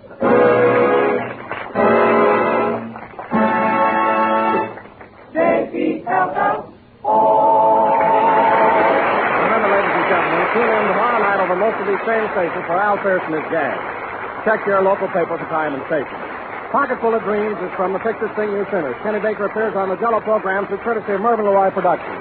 This is the National Broadcasting Company.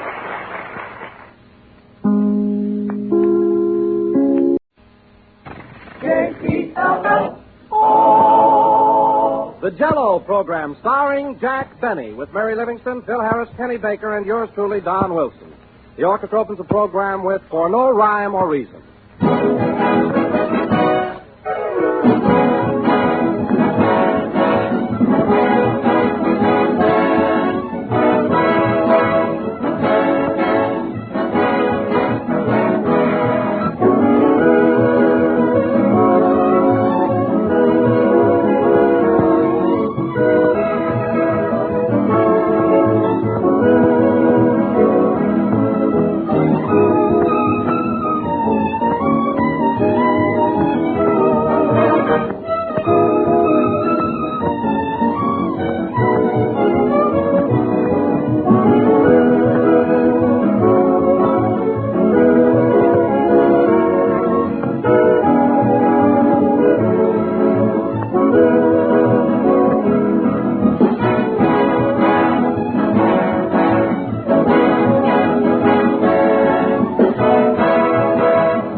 I know you've often heard people say, today was a red letter day for me.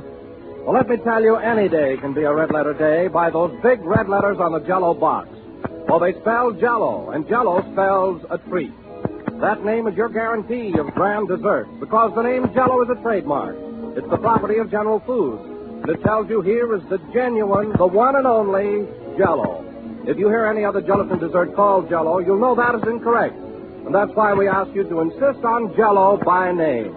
For Jello brings you that delicious, extra-rich fruit flavor, a wonderful, refreshing fruit freshness that just can't be topped. So when you go to your grocer, don't accept any substitutes. Those big red letters spell red letter dessert, for they spell Jello.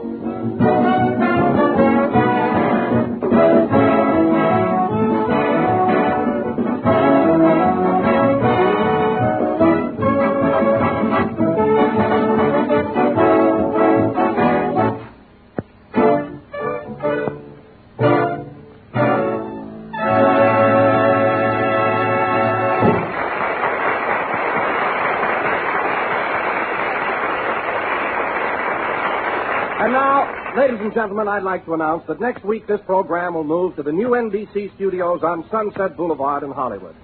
So tonight, folks, let us bid adieu to this old room, where for 3 years, every Sunday night, you have heard that same old sweet voice saying, Hello again. This is Jack Benny talking.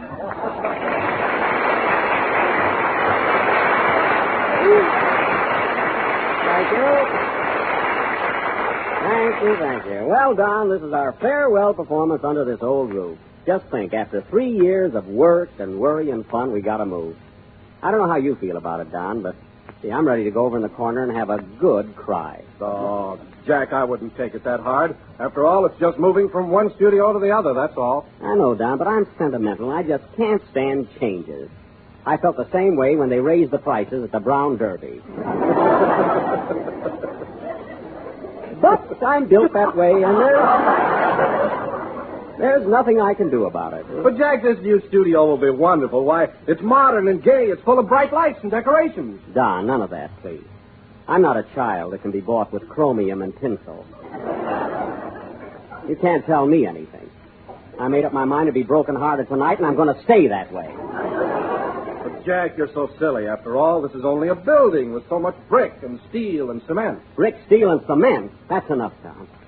That's like saying Garbo was a rag of bone and a hunk of hair.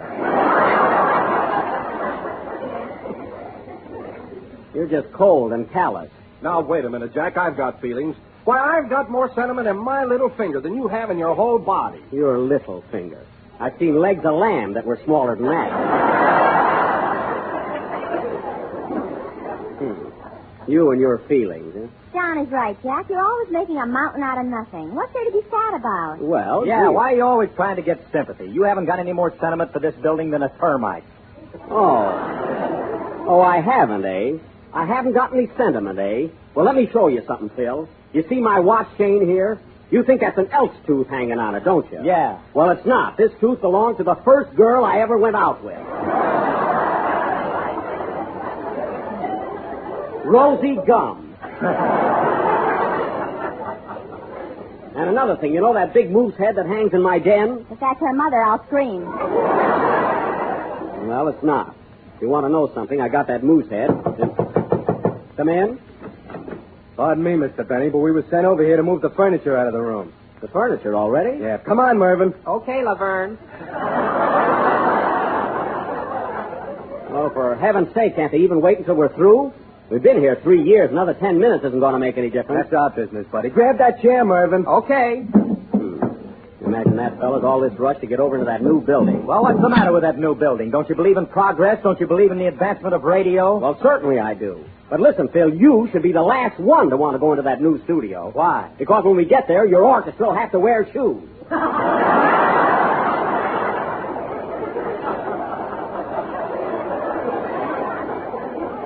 That's why. Oh, yeah? Yeah, they're going to wear shoes next Sunday night, and that's an order. Order or no order, you're going to see plenty of bunions half in time.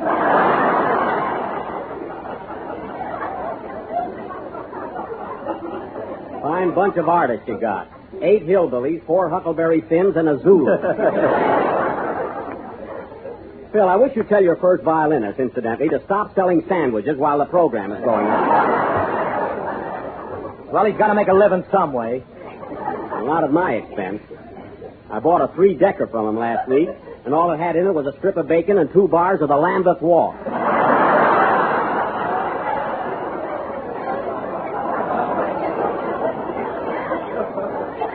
And I tell you one thing, Phil. Hey, Mervyn, give me a hand with this ashtray, will you? The ashtray, I got it. Together now. I give you my word of honor, folks, that ashtray doesn't weigh over 3 ounces. Now, look, be as quiet as you can, will you, fellas? Okay, we'll watch it. Gee, he's a fuss budget, ain't he, Laverne? Yeah. Gee, Mary, look at them taking those chairs out. I can't bear to watch it. Just think, we spent 3 years working in this one little room. Yeah. Now we got to leave. Oh, well, we've had some mighty funny programs come out of here. We've had some mighty other kind, too. Well, naturally, we can't always click. Even a castanet misses once in a while.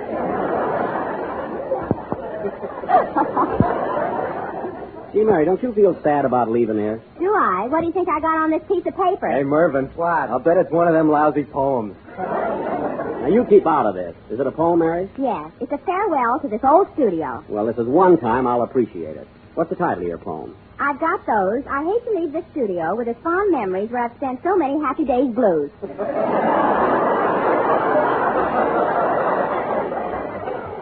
Well, take a deep breath and start the poem. Okay. I feel so lonely, sad, and blue, I could bite my nails and say boo-hoo. For today we move, this gang and me, from NBC to NBC. That's very clever, Mary. Now get funny. You may say, what does it matter? But here we've heard Jack's funny chatter. It brought a smile, a laugh, a roar. That's right. And now and then, a great big snore. Mary, I feel bad enough as it is. When programs here we did begin, John Wilson only had one chin. Hey, He did, at that. And little me was sweet 16. And Kenny looked like Bobby Breen. Gee, and it seemed like yesterday. Hey, Laverne, ain't that something? Yeah, have you got an aspirin? That all, Mary? One more verse. Oh. In my throat there is a lump as we leave this dear old dump. Dump? So here's good luck and lots of joy from Flatfoot Mary with a Floy.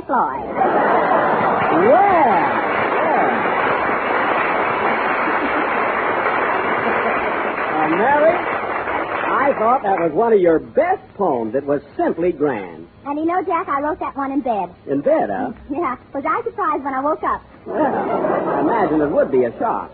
And now, folks, Phil Harris and his orchestra will play a brand new peppy tune called What Have You Got That Gets Me? Are you ready, Phil? All set. Hey, Mervyn, shall we dance? Yes, comrade, let's. Play, Phil. I'll collect the ticket.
What Have You Got That Gets Me, played by Phil Harris and his orchestra. Say, Phil, that number is from my new Paramount picture, Artists and Models Abroad. I know, that's why I played it. Well, it's a swell tune. And you know, Phil, originally, I sang a whole chorus of that number to Joan Bennett in one of our love scenes. Didn't I, Mary? Yeah, but the cotton in her ears showed, so they had to cut it out.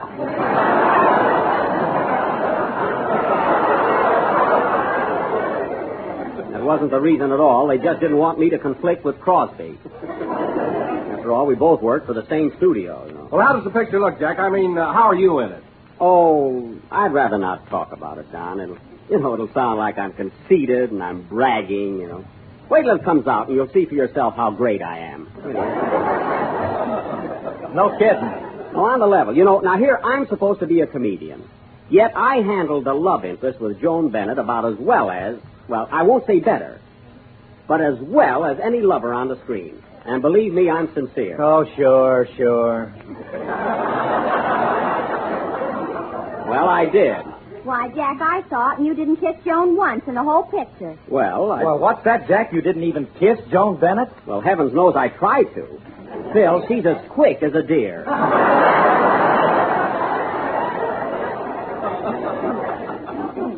But, you know, there was one other scene I had, fellas. Now, you talk about pathos. Well... Hey, Mervyn, bring over the stepladder. I want to take these drapes down. The what? The stepladder. Now, Phil, you talk about pathos. Here it is, Laverne. Hold it steady now. Now, you talk about pathos. There's one scene where Joan and I quarrel, and she says goodbye and leaves me. And there's a look that comes over my face that...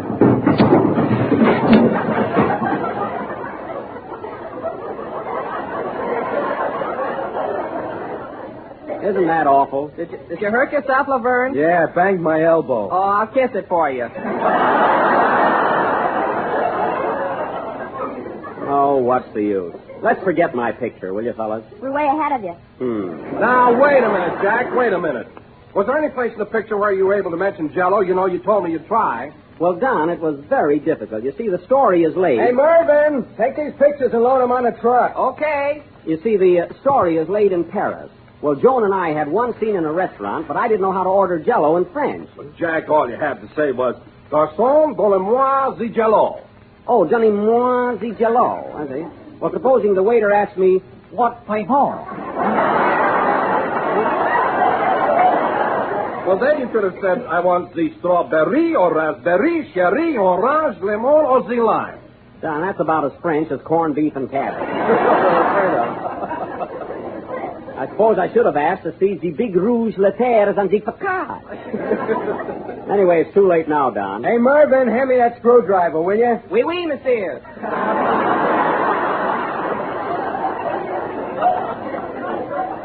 Oh, go away.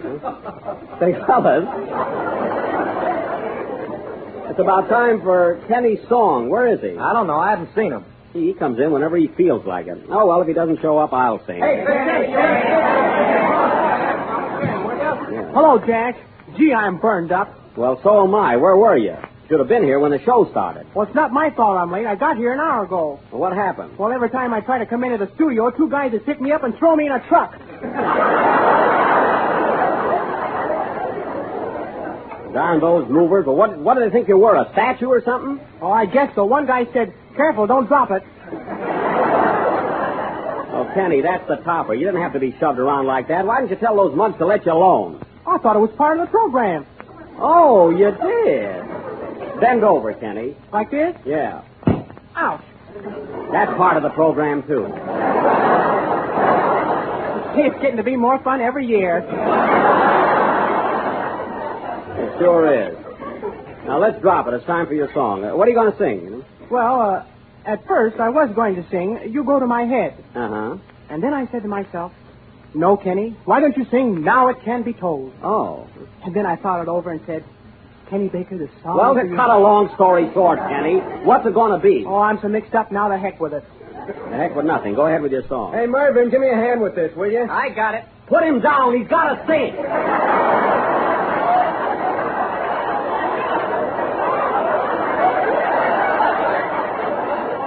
Yeah. Now, listen, you fellas, I've had just about enough from you. You can finish all of this moving later. Ah, pipe down, you old mackerel. Mackerel, those are fighting words, brother. Yeah, well, you want to make something out of it? You're just lucky I got this cold. Sing, Kenny.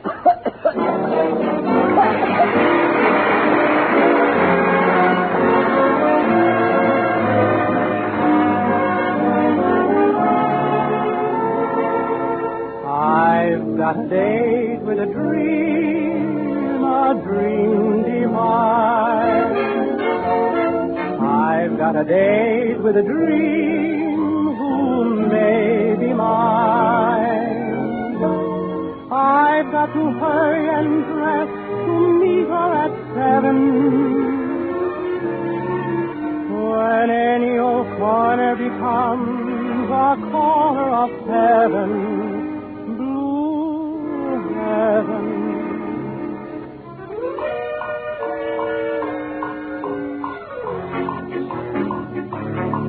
I wish the clock would tick faster. I wish the weary day would hurry by. I wish the sun would start to leave the sky. For I'll be happy when the moon is high. I've got a date with a dream divine. I've got a date with a dream who may be mine. I've got to hurry and dress to meet her at 7. When any old corner becomes our corner of heaven, blue, dance with a dream, we'll dance on air. I'm gonna see to a dream and tell her I care.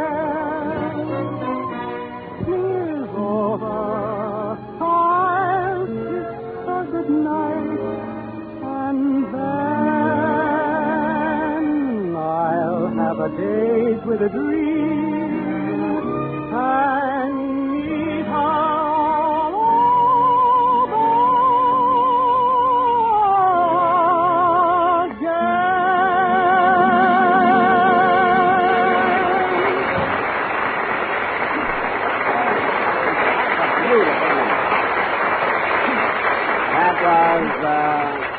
That was I've Got a Date with a Dream, sung by Kenny Baker. And that was swell, Kenny. You were an excellent voice. Thanks, Jack, and it was quite of you to admit it.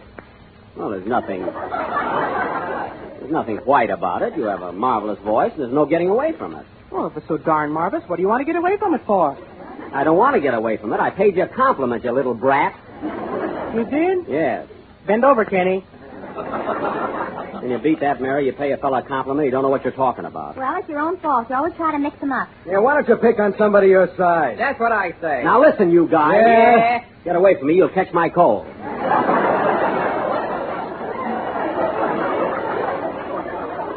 And now, folks, if I may be permitted to talk on my own program, I would like to announce that next Sunday night, we will again attempt a stupendous and artistic dramatic triumph. We are going to present none other than the... Hold it, Jack. Come in. Hey, Jack, look who's here. Well, the mayor of Van Nuys. Hiya, Bob!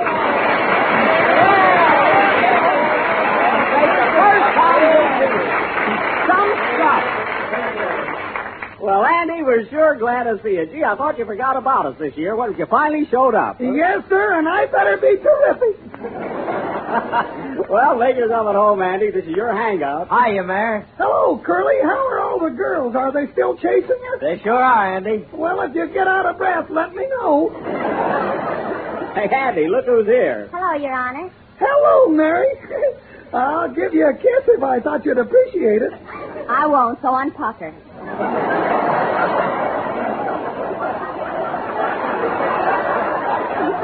Well, that's settled. We don't have to waste the sound effect there.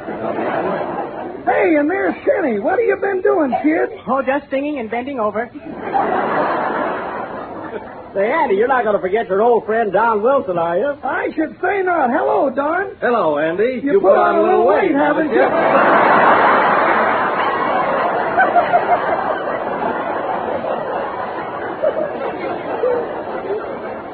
Hey, one at a time, fellas. Well, Andy, we're sure glad to have you with us again. Tell me, did you have a good time this summer? I had a swell time, Buck. I went to Honolulu and I took Ma and Pa along. To Honolulu? Say, that must have been a real vacation. See, I could just picture your Pa with those Hawaiian girls in their grass skirts there. Wow! Oh, he didn't hang around them much. What's the matter? Was he bashful? Oh, it wasn't that, Buck. Ma had him on a leash. Oh, you had him on a leash. Hey, how did it work out? Well, not so good. We had trouble getting him into restaurants. Oh. Well, anyway, Andy, I envy you. I should have waited a little bit there. Anyway, Andy, I envy you that trip. See, I remember when I was there and saw those beautiful hula dancers. See, they are gorgeous. But then that's nothing compared with the marvelous scenery, the palm trees, the tropical flowers, and the coloring of the sky against the blue Pacific. Yes, sir. They sure can wiggle.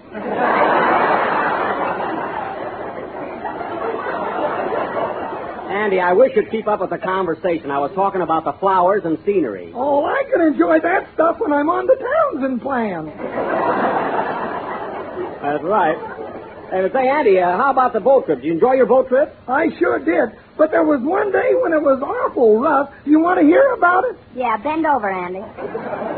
Don't bother. We can hear about it later. What do you got in that package, Andy? Oh, I nearly forgot. Here, Buck, here's a little present I brought you. A present? Well, something from Honolulu, huh? Go ahead and open it. Gee, that was sweetie, Andy. Gee whiz. Oh, fellas, look at this. A real pineapple.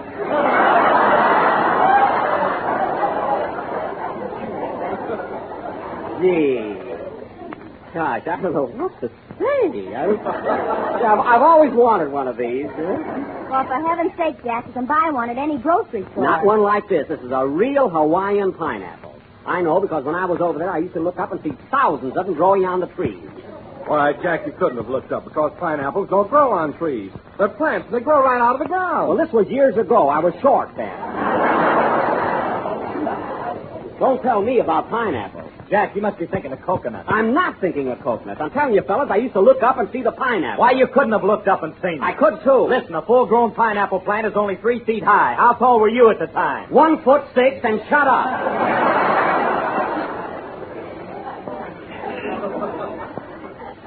Anyway, it was mighty sweet, Auntie. Thanks for the pineapple. You're welcome. Bring some cottage cheese next Sunday. We'll make a salad. Oh, no. This is mine. Stick around, Andy. Right after the program, I'll take you over to my place for a real home-cooked dinner.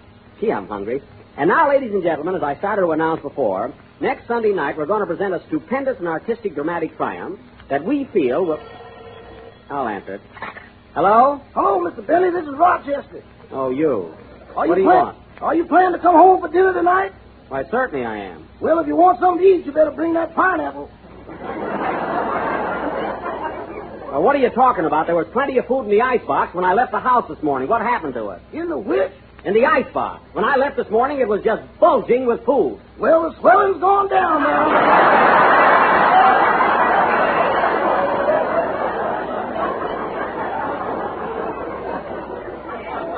Rochester, did you throw another party this afternoon? Well, come to think of it, a few of my friends dropped in for some tea and donuts. Now, listen, if you just served tea and donuts, what happened to all those lamb chops? Well, I ran out of donuts. Yes? So we bored holes in the chops and dunked them. That's fine. And what happened to that big roast turkey that was there? Oh, that? Yeah. That was first prize in the bingo game. Well, that's the last straw. You got a lot of nerve inviting people to the house without my permission. Well, I went to college with them. I don't care where you went. See that you have some food in the house when I get there. Okay. Goodbye. Say, boss. What? As long as you're coming home, will you bring my fan mail?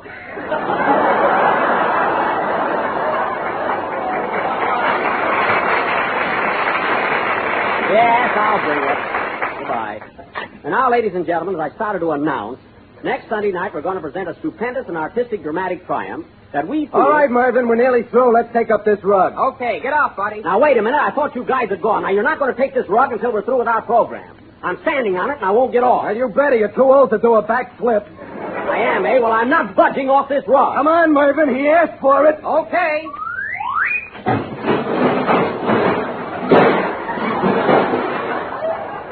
Well, that's the last straw. Listen, you mugs, I'm going to take this up with the head of NBC. Who do you think I am? Oh, pardon me, Mr. Swallow. I didn't recognize you in those overalls. Playing field. Ladies and gentlemen, it's not true. There's nothing new under the sun. There is. I know. It's new and it's delicious.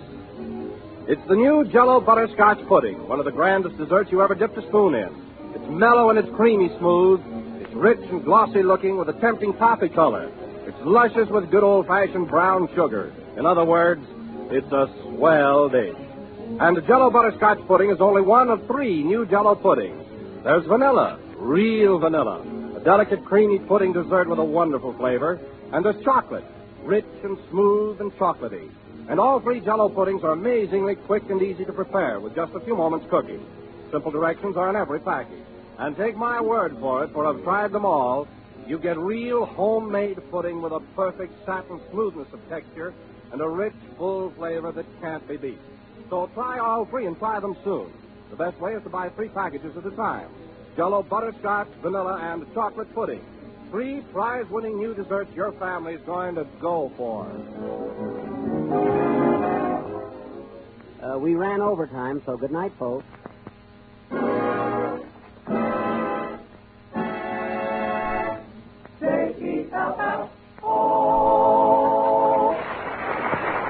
Kenny Baker appears on the Jell-O program through courtesy of Mervyn LeRoy Productions. This is the National Broadcasting Company.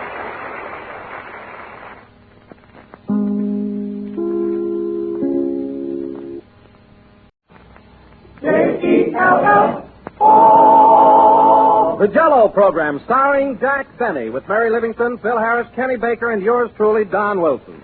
The orchestra opens the program with...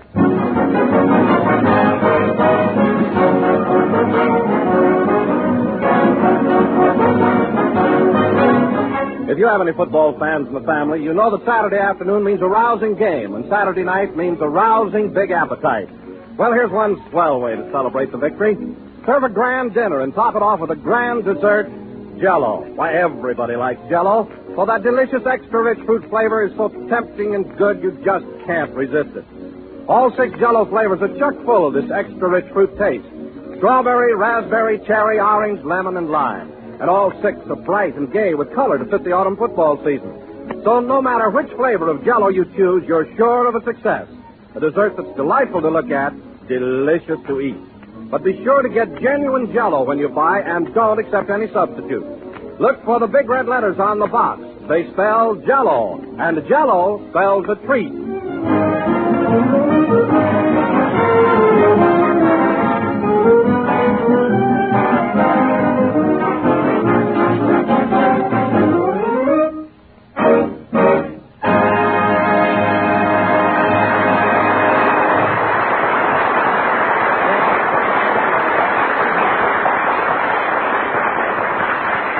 From Alpha to Omega, played by Phil Harris and his orchestra. And now, ladies and gentlemen,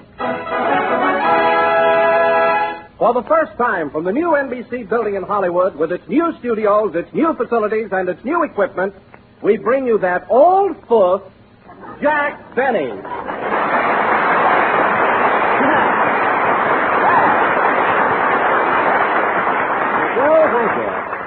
Hello again. This is Jack Benny talking. And, Don, I may be an old foot, but in these luxurious surroundings, I feel 10 years younger.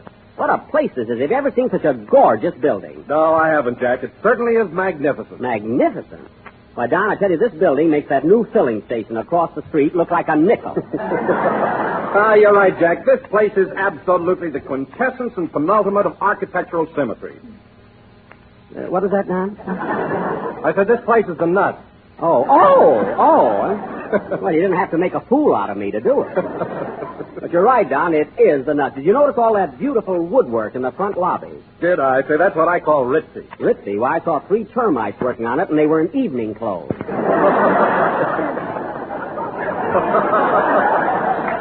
No kidding. Huh? Oh, you know, Jack, I was just thinking what a contrast this is to the old studio. It certainly is, Don. The chandeliers are so luxurious, and the drapes are so costly. Yes, sir, and the chairs for the audience are so soft and comfortable. Well, when it comes to those chairs, Don, I think they're a little too comfortable.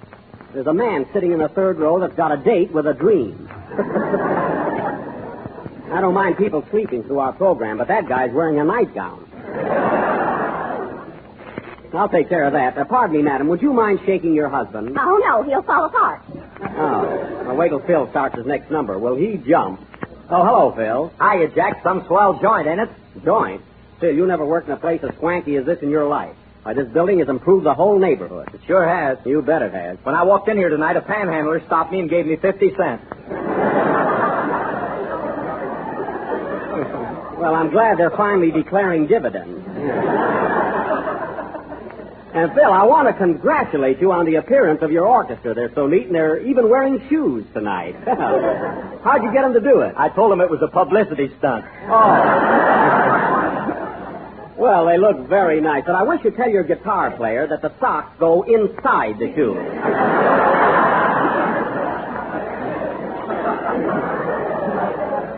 Unless he's trying to sneak up on someone. Anyway, I'm glad the boys did dress up for this occasion, Phil, because these surroundings are simply divine. Come in. Hello, Mary.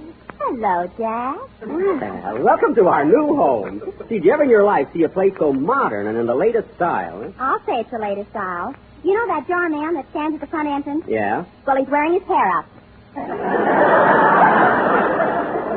There you are. And you know, Mary, as I was saying to Don just a few minutes ago, I said, Don, this building is absolutely the quintessence and penultimate of architectural symmetry. Well, Don was right. Oh, did you say that, Don? I knew it was one of us. I didn't know. But, Jack, I can't understand one thing. What's that, Mary? Why did they open this building so soon? See, the elevators aren't even working yet. Why, they must be working. I saw an elevator boy downstairs. What was he for? Well, you press his nose and he takes you up piggyback.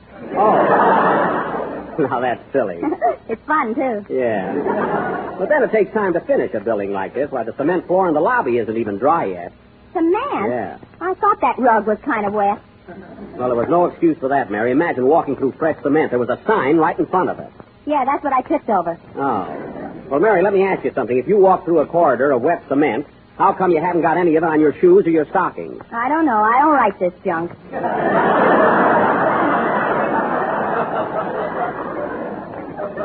Now you killed the whole illusion. Well, anyway, now that we're all here, that is all but Kenny. He probably went to the old building. How about having a good, snappy band number, Phil? You know, with a lot of stuff that's... Right this way, folks. Follow me, everybody. This is Studio B. A bunch of sightseers right in the middle of a program. Now, folks, let me call your attention to this beautiful auditorium. Hey, buddy, we're in the middle of a broadcast. Quiet, please. This room has a seating capacity of 325. And you will note how the chairs tilt back to allow for shaving.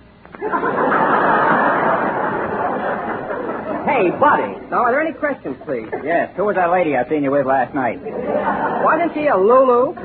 Any other questions, please? Now, look, buddy. Now, if you all follow me, folks, we'll proceed to Studio C. This way, please.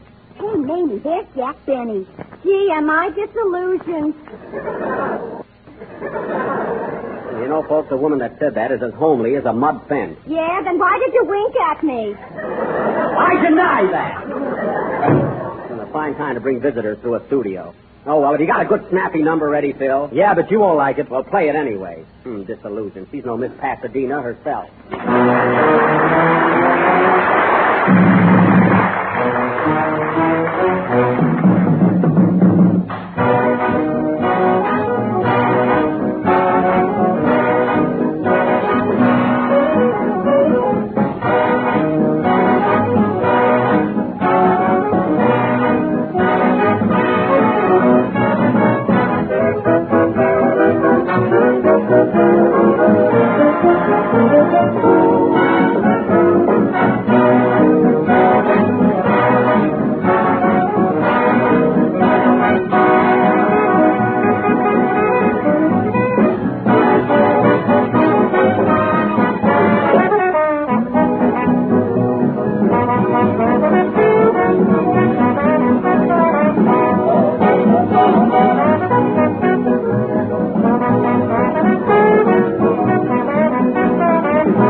The Yam, played by Phil Harris and his Vine Street 12. And, Phil, I must say you got off to a swell start in our new studio. You kind of liked it, huh? Yes, I did. But say, Phil, who's that Chinaman sitting there in your brass section? Is he a new member in your band? No, he's waiting for our laundry. Oh. Your laundry? I didn't know you ever had any. How do you like that, Mary? Phil has to have his laundryman up at the program. Isn't that awful? Well, at least he doesn't do his own. Like, guess who? Now, wait a minute, Mary. If you're referring to me, you've never seen me do my own laundry, so don't start that. Well, what about last Monday morning when I was over to your house? Well, what about it? Why were you bending over that wash tub? Who, me? Yes, you. I could have been bobbing for apples, you know. I was practicing for Halloween. And now, folks, I would like to... Say, Jack, why don't you ever admit anything when you're caught? Listen, Phil, it so happens that there were apples in that wash tub. Apples? Yes. Well, they were under a lot of BVDs. And now, folks, I'll sue you someday, Mary. And now, folks, we are going to... I bet you look cute with a mouthful of clothespins. All right, Phil, let's drop it. And now, folks, going from wash day to tonight's program, we are going to present one of the greatest plays that we have ever attempted. Our version of Walter Wanger's famous screen success, the... Right this way, folks. Follow me, everybody. This is Studio B. Getting to be awful. Gosh. Getting to be awful, I said. This room could seat 325 people, or 650 if they know each other well enough. well, of all the Now, are there nerve. any questions, please? Young man, is that gentleman standing over there John Wilson? Yes, madam. Won't you say something, Mr. Wilson? Gladly. Ladies and gentlemen, I bid all of you welcome to our new NBC studio. I think you will agree that it is the 8th wonder of the world. Thank you. Can you name the other 7, Mr. Wilson? Yes, they're strawberry, raspberry, cherry, the hanging gardens of Babylon, orange, lemon, and lime. Don, please. That was John Wilson, folks. He has 6 flavors, 4 chins, and flat feet. Yes, and if you press his nose, he'll say Jell-O. Things are certainly mixed up tonight. Now, right this way, folks. Follow me, and please stay in line. Hey, where are we going now? Kenny, what are you doing in that sightseeing? Oh, hello, Jack. I'll be back in a little while. You're going to stay right here. Oh, darn it. All right, folks, this way, please. Tough luck, Kenny. Now, Kenny, what's the idea of walking all around this building with a bunch of sightseers? Well, I tried it by myself, and I couldn't get out of the basement. The basement? What are you doing in the basement? I think I fell through a ventilator. Oh, well, when you find out, let me know. Okay. See you later, Jack. Kenny, you got to stay right here and sing your song. Well, I want to see the building. But you can't sing while you're roaming all around the studios. What are you, an artist or a tourist? I'm a strolling troubadour, and shut up. What? What did you say? Why, Kenny! Gosh, was that me? Kenny, I'm really amazed. You, of all people. Well, let's forget it. And now, ladies and gentlemen, as I've been trying to announce all evening, tonight we are going to present our version... Well, gee, I'm sorry, Jack. Never mind, Kenny. Our version of Walter Wanger's current film success, that emotional drama of blazing passion, love, and jealousy, Algiers.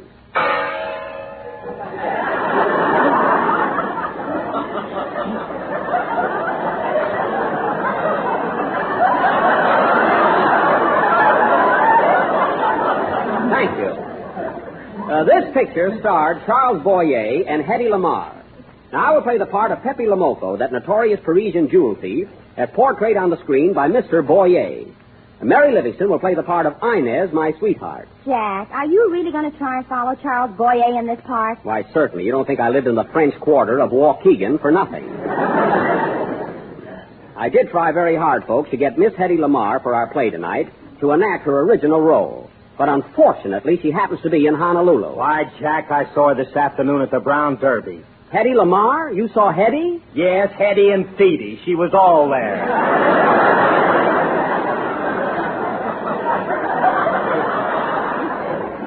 Oh. Well, anyway, we couldn't get Hedy to play this part, but we did get a young lady who goes to the same beauty parlor that Miss Lamarr does. In fact, she works there. Now, this drama will go on immediately after the next number. Go ahead with your song, Kenny. Gee, Jack, I'm sorry I was rude before and hurt your feelings. That's all right, Kenny. I'll take it out of your salary. Thanks. I feel much lighter now. All right, sing. Say, Jack. Yes, Mary? That beauty operator just called up, said she wouldn't be able to make the program. She can? No, and she said to forget about the Crocodilo, too. Oh, darn it, and I've been rehearsing the Lambeth Walk all afternoon. Well, we got to get somebody to play Hedy's part. Give me that phone, Mary. Sing, Kenny. Hello? Hello, operator.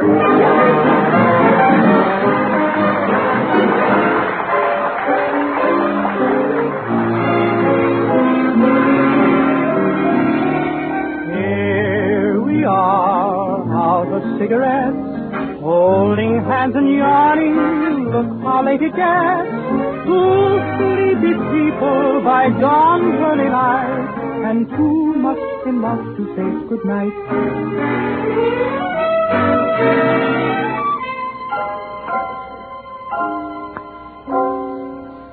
I guess we haven't got a sense of responsibility. Our young romance is so intense, we're close to imbecility.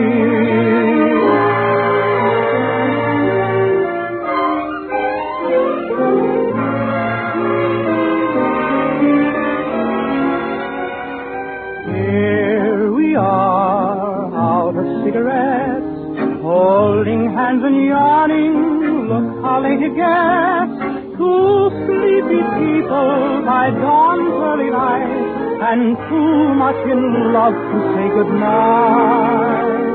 Here we are in the cozy chair, picking on a wishbone, from the frigid air. Two sleepy people with nothing to say and too much in love to break away.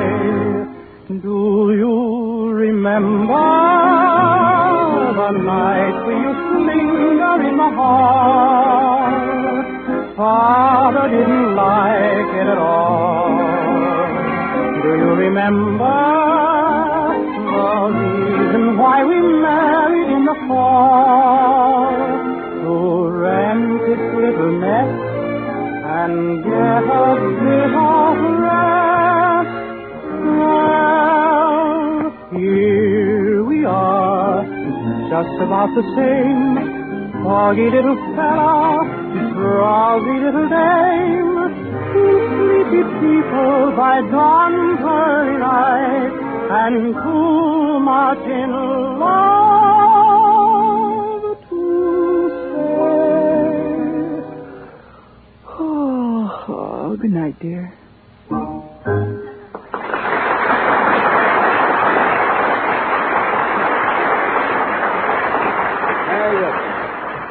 Two Sleepy People, sung by Kenny Baker.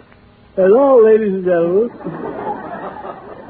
As our play tonight happens to be very long, we will start... Jack, I'm awful sorry I was so fresh before. Can you ever forgive me? Yes, Kenny, I forgive you. I've forgotten the whole thing. I'll bet you're lying. I'll bet you're right. And now, ladies and gentlemen, without further ado, we bring you our version of Walter Wange's dramatic spectacle, Algiers. Algiers, a gay modern city, teeming with commerce from all the seven seas, while above the city, grim, silent, mysterious, lie the tangled buildings and twisted streets of the native quarter known as the Casbah. The scene is the hideout of the notorious jewel thief, Pepe Lamoco. As the curtain rises, we find two members of his gang, Three-Fingered Harris and Bubbles Baker. They are waiting for their leader's return. Curtain. Music.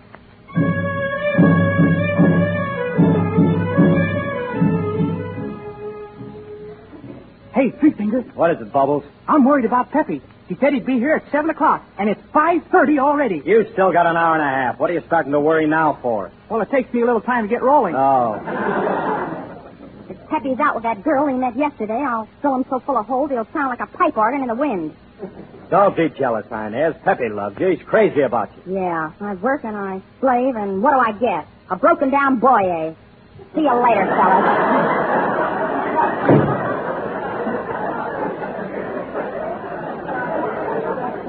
Gee, she's plenty burned up, ain't she? Yeah, what does she see in that old book? Here comes Pepe now. Hello, Pepe. Hello, Three-Finger.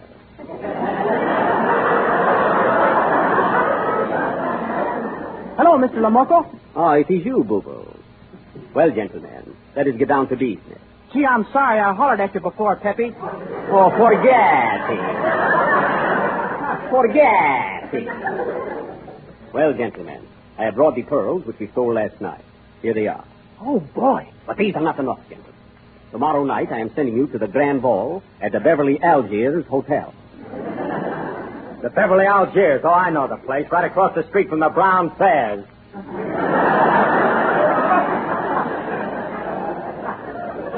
Yes, just a block west of Chic's Fifth Avenue.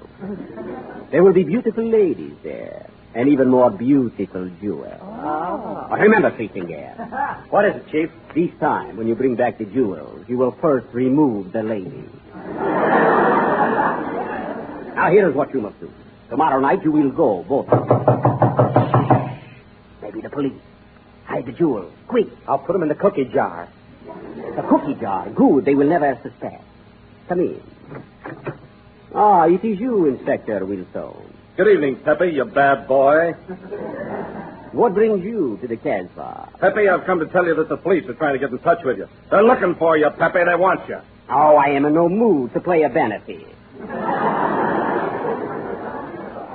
Why don't you get Hattie Cantor? This is not a benefit, Pepe.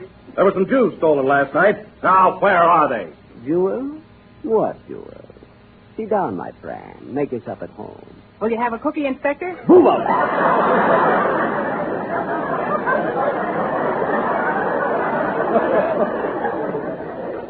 Leave the room. Gee, I nearly spilled the beans, didn't I? Beans in a cookie jar? He makes jokes. Someday I laugh till he dies. Have some tea, my friend. I must go, Pepe, but I'm warning you, stay out of the city. You're wanted in 6 delicious countries, so be careful. Thank you, Inspector. I will look for the big red noses and the gendarmes. Goodbye.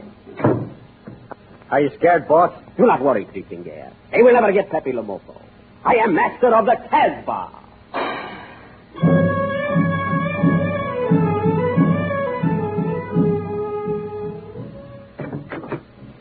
Ah, it is you. Hello, Inez. Hello, Pappy.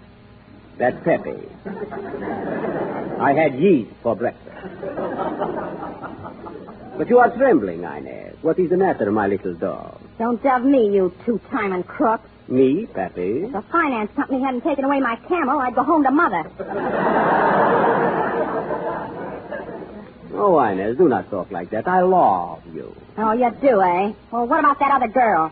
Girl? What other girl? The one I saw you drinking tea with yesterday in the cafe. That Teddy Lamar. You did not see her. I did, too. I was watching you from the kitchen. Oh, so that's how I got that meaty thing. But do not worry, Inez. It was merely a little tete-a-tete. It was just an afternoon flirtation. It was nothing. Believe me. Well, if I see you with her again, I'll take this gun and make Paramount happy.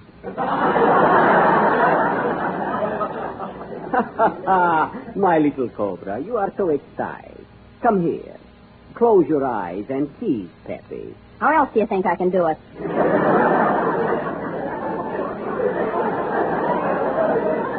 Now listen to me, Inez.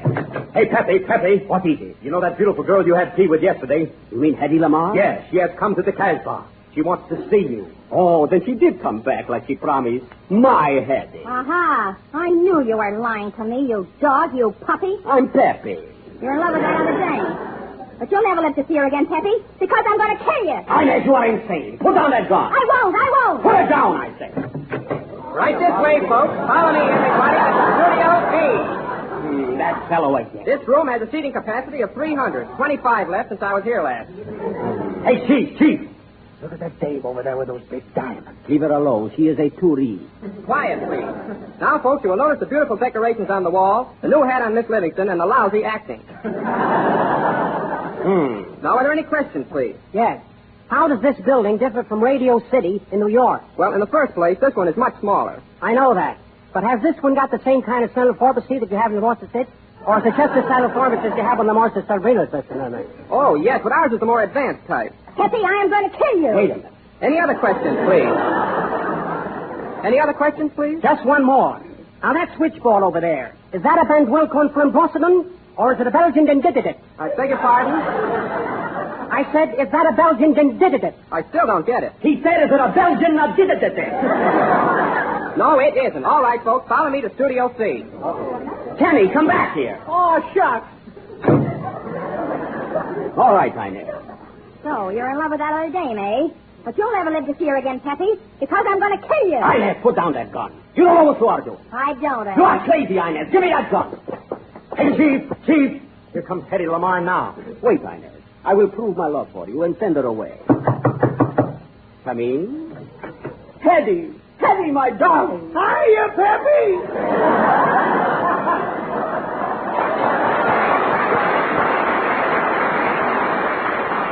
Hedy, you kept your promise and came back to me. Oh, darling, come into my arms. Kiss me, Pepe. Kiss me.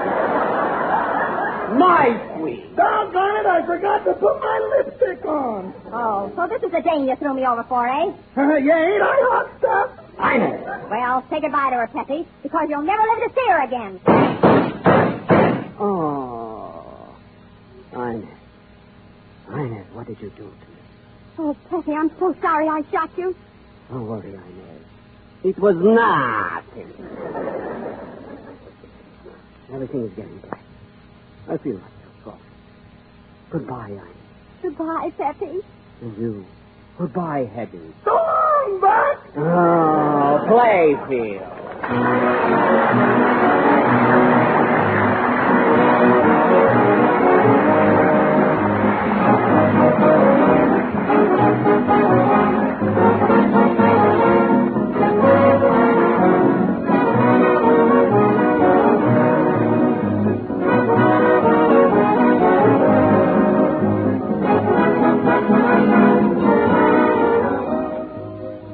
If you want something swell to eat, that's quick and easy and inexpensive, we have the answer.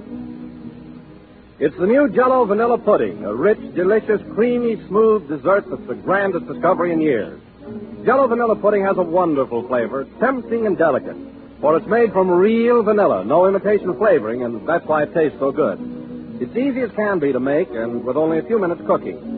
Simple directions are on every package, and Jell-O Vanilla Pudding is just one of 3 new Jell-O puddings.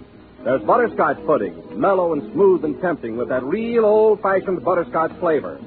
And there's Jell-O Chocolate Pudding, an all-time favorite made a new and better way. All 3 Jell-O puddings have a beautifully creamy texture, a rich, full flavor, and an old-fashioned homemade goodness. So try these swell new pudding desserts. The best way to get acquainted is to buy 3 packages at a time. Jell-O Vanilla, Butterscotch, and Chocolate Pudding. Ask your grocer for them tomorrow.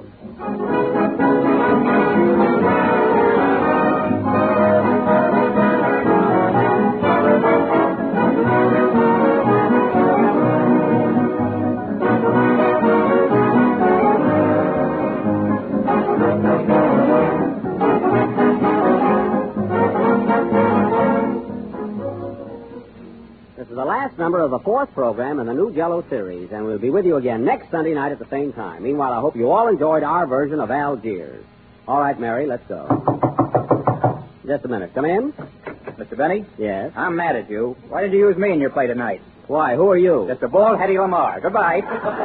Someday I will kill him. Good night, folks.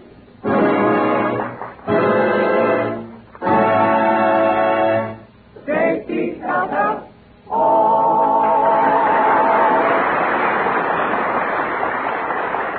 Tonight's presentation of Algiers was made possible through the cooperation of Walter Wanger and the author, Detective Eiselby. The tune from Alpha to Omega is from You Never Know and Two Sleepy People from Thanks for the Memory. Kenny Baker appears on the Jell-O program through courtesy of Mervyn Leroy Productions. This is the National Broadcasting Company.